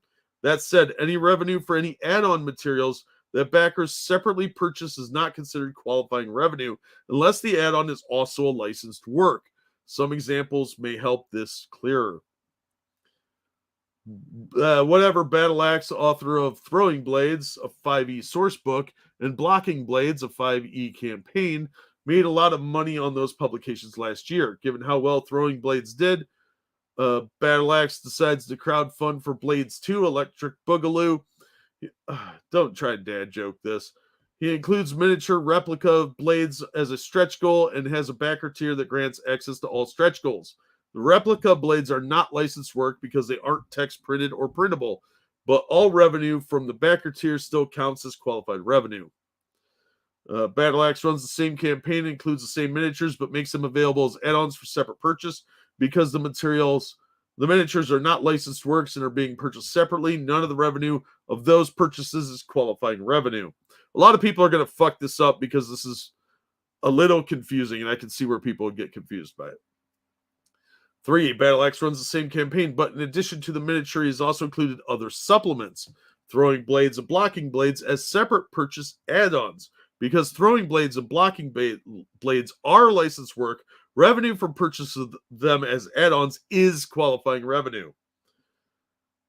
Battle Axe runs the same campaign, includes all the same add-ons, but this time offers as a bundle the miniatures and the supplements for one price. Because the supplements are licensed work, all that revenue counts as qualifying revenue. So don't bundle stuff. 9, warranties and disclaimers. You represent and warrant that A, you are over 18, or if younger, parents sign it. You have power and authority. Additional paperwork or documentation you will provide as soon as possible. You will comply with any other requirements. Your licensed work do not infringe on any third party. A lot of this is repeat. You will not state, suggest, or imply your licensed work are endorsed or associated with us, except you must apply the creator product badge to indicate your licensed works are compliant with this agreement. G, you will not violate the law in any way regarding this agreement. Illegal, obscene, or harassing again.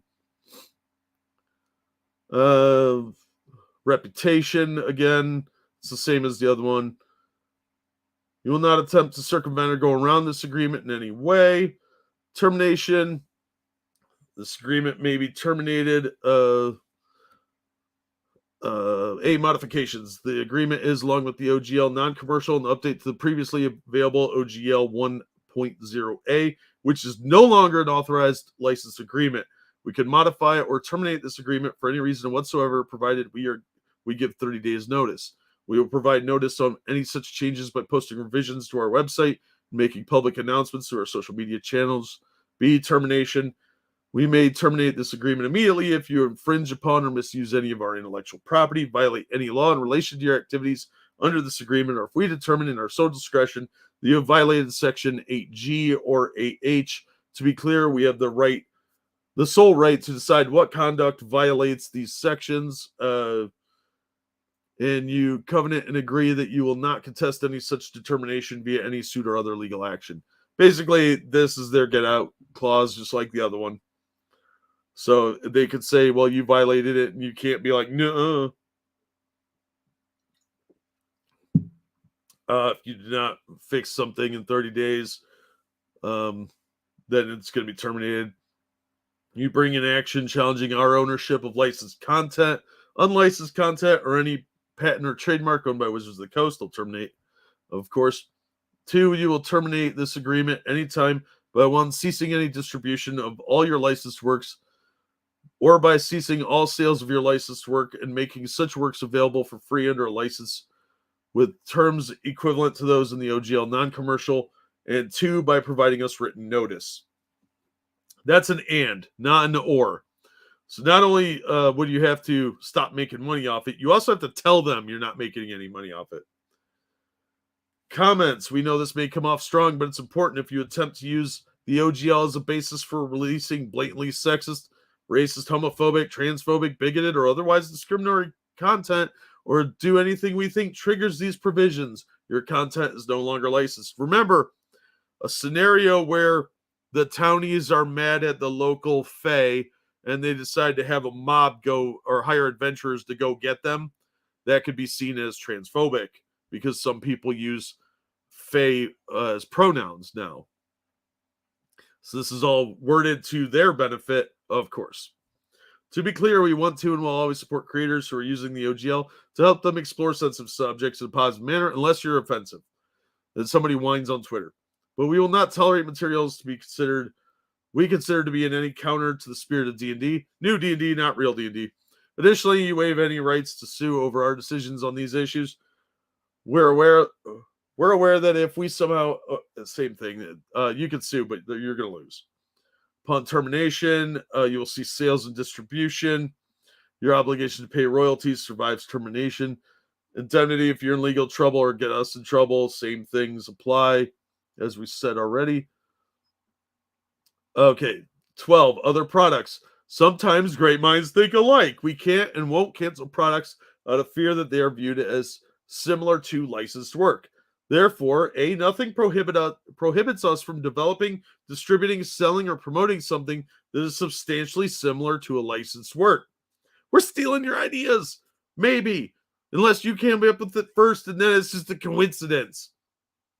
B, you own the new and original content you create. You agree to give us a non-exclusive, perpetual, irrevocable, worldwide sub-license, royalty-free license to use that content for any purpose.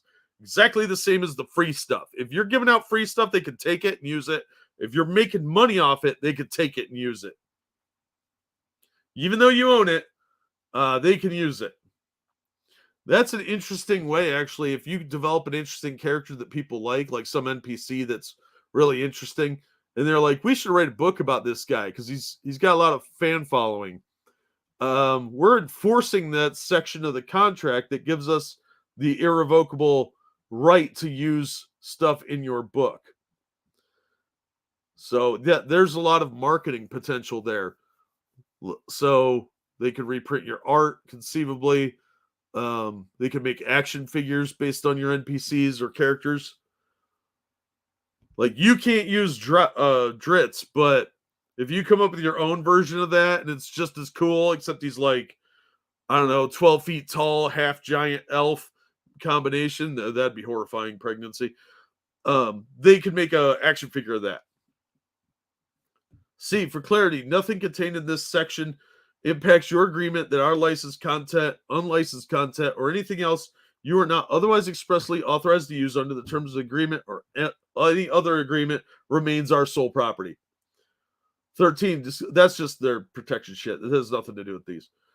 13, disclaimer of warranties. You understand and agree you are providing the permitted content as is and make no representation or warranty of any kind concerning your use of the prohibited content except as or permitted content except as expressly stated in this agreement. We disclaim all warranties express, implied, statutory or otherwise. You bear all risk of using. So if you get blowback, like I said, if somebody calls it racist, that's on you. You can't turn back and sue them and be like, you made a racist thing and I used it. Limitation of liability looks to be the same. Comments, we're giving you a license. You're agreeing not to take on potential liability when you do so. Yeah, Washington State thing. Miscellaneous notices. Looks the same. Disclaimer and reliance. Updates and amendments. They can update this whenever they want, and you're liable. You're held to the new standard. No waiver of rights. Same as before. Assignment, severability, governing law and action. Same. Waiver of jury trial, review by counsel. That's it. And yes, this is a very draconian agreement. Honestly, anybody that agrees to this either didn't read it or is so blinded by how great they think their adventure or campaign setting is that they're using short-term thinking and not thinking of the longevity or the potential popularity of it. I understand a lot of people are going to make their own version of games now. As you can see, this person posted this, and I'm reporting on it, so not doing anything wrong here. They may as well say it's all ours. That's basically what they are saying. So if you want to read what I just went over, I read the majority of it, and only a little bit of it did I skip over because it's duplicated. I don't know why anybody would agree to this. If you have that good of an idea, make a generic module. You can do that. And just avoid using anything that is explicitly owned in the phraseology used by wizards, and you should be okay. I'm not a lawyer. Get everything run by a lawyer first. I don't know why people wouldn't just create their own system. There are a lot of alternatives out there, like White Box, Basic Fantasy. Basic Fantasy uses, like, I think, first edition D&D rules. It's a little bit altered, I think, but it's enough that they're not going to get sued. You could just get a license for like a dead video or a dead role-playing game, honestly. I'm sure the people that made Conspiracy X would love to have some new material out. But yeah, I don't know why anyone would agree to this. A lot of companies are going to go out of business because of this, because they either adapt and make it so that wizards can use anything that they're selling. And this is very, very strict. And I'm telling you, they're probably going to back off a few elements of this, but not many. It'll be just enough. They'll reword it so that a lot of the stuff still applies. It's just worded differently. And people saying that they're going to sue, you're not going to win. If you sue them for the change of the open game license, you're not going to win. Sorry. The law is not structured that way. People saying that the open game license puts D&D stuff in public domain are delusional. That's not the case at all. It gives you a license to use it, and they can update it because it's like a terms of service update and make the other one null and void. They already did that by the 5th edition one, and that's going to be their argument in court. And even if some of this gets thrown out in court, the majority of it's going to stay. So, no, you're not going to be able to do a class action lawsuit because they didn't put anything in public domain. They are saying that you can make some derivative works using some of their things. There's a lot of misunderstanding out there, but a lot of companies are going to have to change their structure because a lot of people have been, and I'm going to be a little brutally honest here, they're parasitically leeching off of Dungeons & Dragons. And D&D finally realized how much money they're losing out on by letting people do that. Now, like I said, you can make generic modules that are for like anything, and you just change the terminology, and you can probably get away with that, because a lot of the stuff that's published under open game license, with the exception of certain spells, monsters, and like saying you would need to make a saving throw or use this feat, if you take that wording out or change it, you'd be fine. But people aren't thinking like that because they're used to the open game license and how much openness it was. Unfortunately, it's been pretty obvious for years now, really from the inception of it, that Wizards is going to find a way to profit off of this. Remember Rollmaster? Oh, Chartmaster? No fucking way. Fuck Rollmaster. I don't have... Yeah, you're going to need to roll on 5 charts before we can determine if that spell even went off. No, fuck that. I'm wearing level 3 wizard armor. Yeah, well, the court will have an alternative to that, I assure you. Just want to cut, but this is overboard.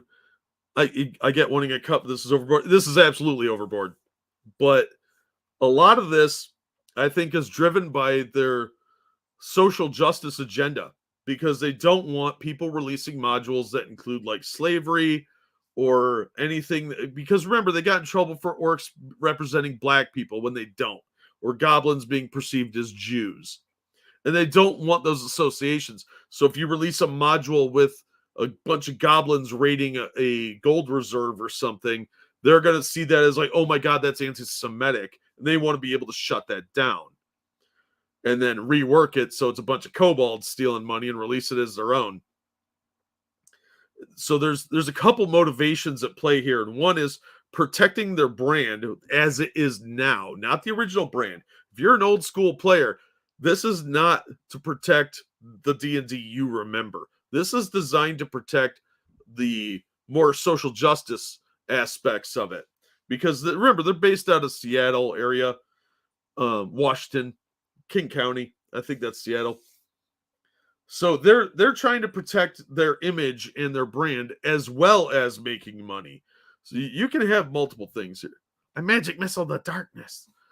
Yeah, this is definitely draconian, especially the ability to basically take your stuff, which I think they're going to rework that a little bit. But like I said, this is probably the farthest extreme they could go. And then they're seeing the reaction, so they could dial it back just a little, but it's still farther than the other one was. So they can make some money. And it is designed not only to protect their brand as they see fit and keep people from having wrong ideas like they associate with slavery or transphobia, homophobia, whatever, but also to crush their competition. Now, like Paizo did say they're not going to put slavery in, they're not going to reprint certain books that involved slavery from certain groups or whatever. But Paizo's still making a lot of money off of basically using the 3.5 rules. I don't know if they updated to 5th edition or not, because I don't play it because I don't like Pathfinder and I don't like that company. I kind of hate 3.5, honestly. I have a couple of 3.5 stuff. I have some 3.0 stuff, but it just never really worked with our group. The 5th edition looked fine. I only got to play it like twice maybe. And it seemed fine. It seemed like a big improvement. But again, they did modify the open game license for the 5th edition too. So they're going to use that as an argument to say, look, we modified it once and nobody said anything. Nobody took us to court. Nobody complained. We obviously are able to adjust this for a new era. And I think that's going to be their argument. It's the argument I'd make. And even if that fell apart, the majority of this license will end up staying intact. So you're going to end up having to register your work. So they're just going to start suing people and putting a lot of little businesses out. And it's going to scare people. They don't have to sue everybody. They just have to sue enough people to intimidate them into not doing something and agreeing to their new terms. Oh, we just have to fill out this form. Okay, I'm not going to make $750,000, but you're also signing away your ability to revoke that license that lets them reprint it. And then they can make money off of you that way. And then they need less staff, less overhead, less creativity, and they could even just rework your idea because you agreed to this and make it slightly different, change the monsters or something like that to a more proprietary one. Like maybe you had a hill giant as the bad guy, and they changed that to a mind flare, or they change a couple of dragons to beholders or something like that. Dungeons and Drag Queens. They did do that supplement where um you had ableist stuff like you could have characters in wheelchairs and artificial limbs and like seeing eye animals. It's fucking weird. But tables where you could pin an enemy to the wall on a critical hit, yeah, it was a little too in depth. I like rolling dice, but yeah, remember, I'm just speculating here. I'm not a fucking lawyer. It's not legal advice. We just read through this because it's newsworthy, and I wanted to see what they were saying, what they're trying to do, and this is what I think is happening. So I think it is a two-pronged attack, and what they're doing is maintaining the level of wokeness in their social justice version of the game. Because remember, they have changed a lot. They're getting rid of racial attributes. That's going to be a violation of this because we don't know that it's going to say in there that you can put racial stuff in your game. And if your module contains that, they can say, well, that doesn't work for us because that's hatred and we're going to shut you down. I guarantee you that section is going to stay there, that they have the right to terminate your license if it's bigoted, homophobic, blah, blah, blah, blah, blah. And that could even apply to, obviously, they said sexism in there and racism. So you can't have a scenario where, like, half elves are discriminated against.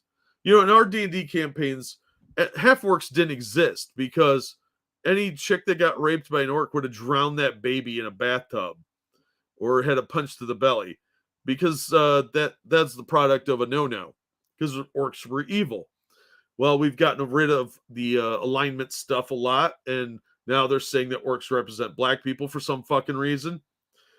And I keep coming back to that because that seems to be what a lot of this is directed toward. And then they want to make profit on top of all that. Took a sci-fi lit class where we read The Hobbit, and the teacher compared goblins to World War II Germans. A lot's changed in 21 years, right? New fans need to respect the old fans. That's not going to happen, unfortunately. The older fandom, say what you will about TSR, they respected their fan base a lot more. They tried to put the kibosh on supplemental materials too, and they failed. They failed with roll aids, and roll aids from Mayfair Games is going to be the template for a lot of these companies going forward that still want to make supplements that are compatible with D&D. Seeing eye animals could be fun. Blind druid. Yeah, until you are attacked by something that can move silent. Artificial limbs are cool. They won't be in D&D. It's the fantasy era. Why won't you just have a priest grow you a new arm? Blind guy with an axe and psychotic seeing eye ferret seems entertaining. That could be, actually. Kill off a gay child molester. There's a big no. Yeah, well, it's homophobic, I guess. I don't know. I don't know how they're going to enforce this, but this is very, very draconian. It's actually a little bit worse than I thought, but some of these elements are stuff you'd expect from any licensing agreement. They're going to have a lot of stuff in there because they want to protect their image, and that really is everything.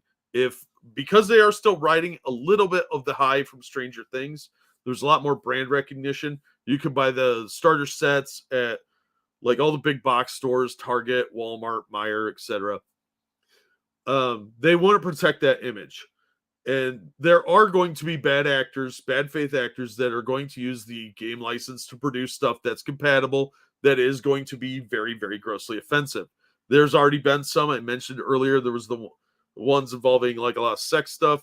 The sexual book they put out from a third party that did a lot of stuff back then. They want to be able to put the kibosh on that. So I understand it from a business standpoint, but it's a bad idea. They're going to chase a lot of the fan base off, mostly because the companies that they're buying stuff from and the Kickstarters that are appealing to very niche markets are going to get shut down.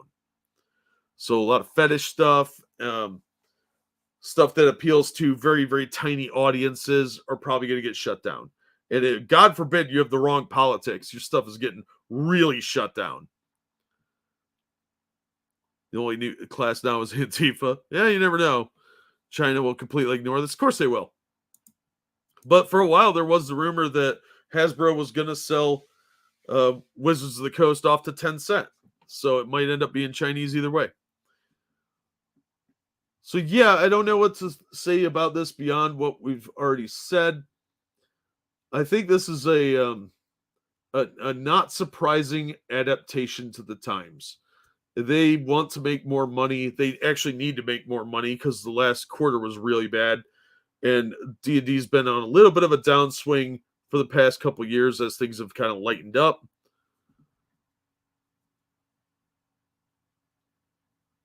Yeah, exactly, Keldrick. You could always do stuff that was interesting in games, but they want to force it. And you can't do that. It has to be natural. They want to come at it from a meaningless drivel perspective that's boring and hugs and kisses. That's not interesting. Be nice when something eats the blind guy dog. Yeah. When they talked about the adventures in wheelchairs, my first thought as a DM was to put in stairs and a pit trap at the bottom. So not only do you have to get over the pit trap, you have to climb the stairs now too. Good luck, cripple. Joy Toy brand Space Marine action figure made in China was clearly an Ultramarine when packaged said Blood Angels. Wow. Yeah, the McFarlane ones were really nice, actually. Still excited for the movie? Yeah, the movie might be okay, actually. And I'm not going to protest D&D over this because I'm not buying their stuff now. I'll probably go see the movie.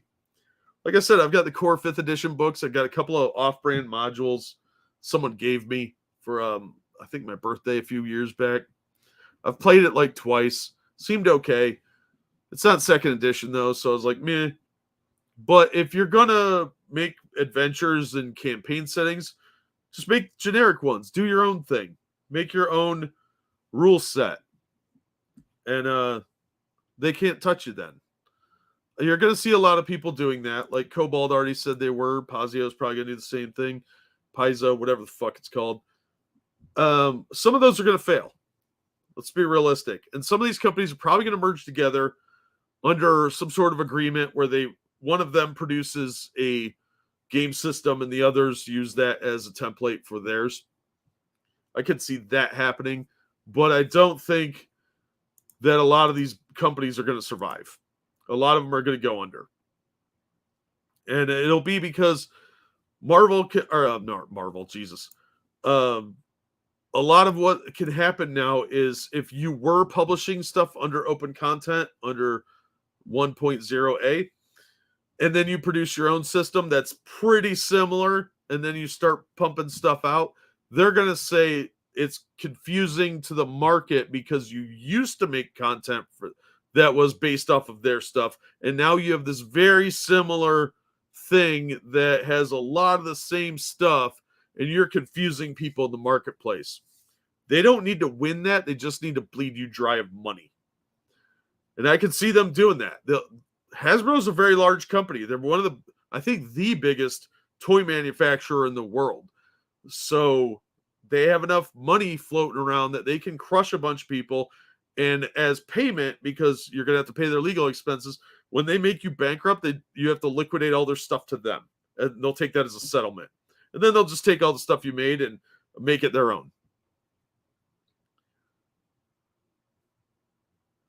Henry Cavill walks, we walk. Yeah.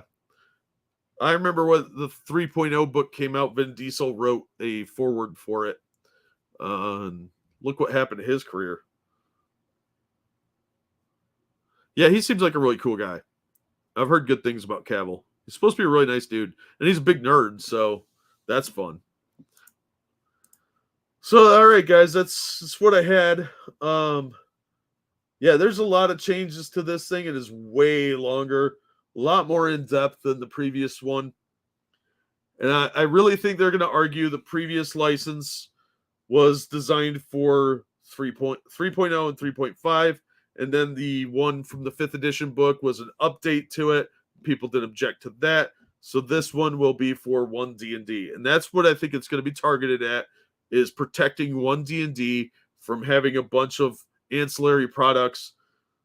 And they're probably going to ramp up their production schedule and charge fees for things like memberships on D&D Beyond and that sort of thing.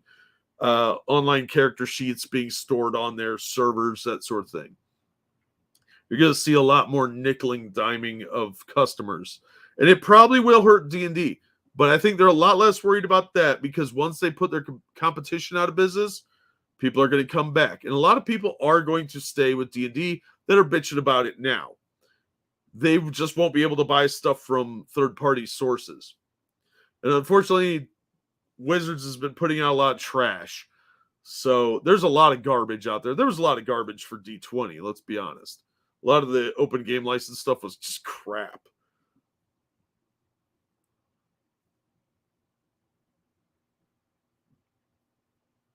So yeah, that's I think where we're at with this.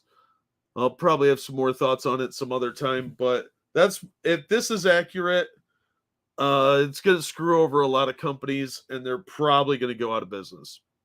They either adapt or they fade away. Even if they adapt into a new system, they're probably not going to survive anyway, because what's going to happen is there'll be a flood of new gaming systems on the market, and only a few of them are going to survive.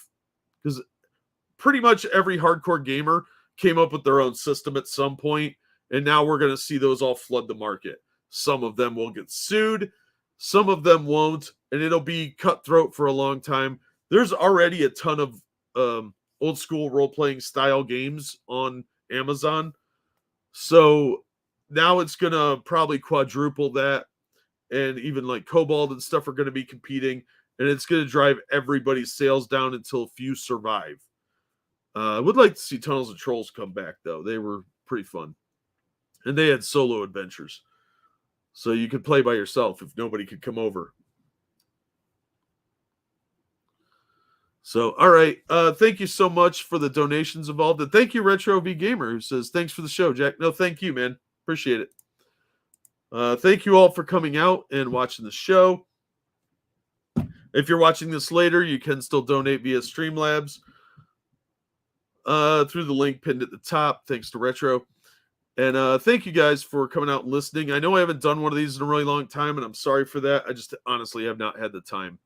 I've got a lot going on in my real world life, and I'm doing other streams and videos too. So did have a video come out earlier on the regular Bad Comic Reviews channel. So if you want to see my review of Batman issue 266 from the 70s, that came out today. So I'll drop the link for that. Just came in dead, listen to Jack read a contract for a couple hours. Yes, you did. Yeah. Who knows? I do weird shit. So there you go. That's what the leak appears to be. I don't think it's the final draft. I think they're going to put a little more legalese in there, take a few things out, change a few things around. But it is obviously designed to give TS or Wizards of the Coast much more leeway when dealing with tangential companies, and they will find a reason to sue people. I think we're going to see some people sued early on, and then it'll settle down, and there'll be a handful of other ones that survive, and we'll see a lot of companies go out. But I will see how it plays out with like Critical Role and Pazio. I don't know. I don't know how it's going to go, but it could go bad for them. Who knows? Well, that's going to do it for today. Thank you so much for listening and supporting the show. It's greatly appreciated. You guys have a wonderful day. Do something exciting, and I'll hopefully see you on the next one, and it won't take as long next time, hopefully. Bye, everybody.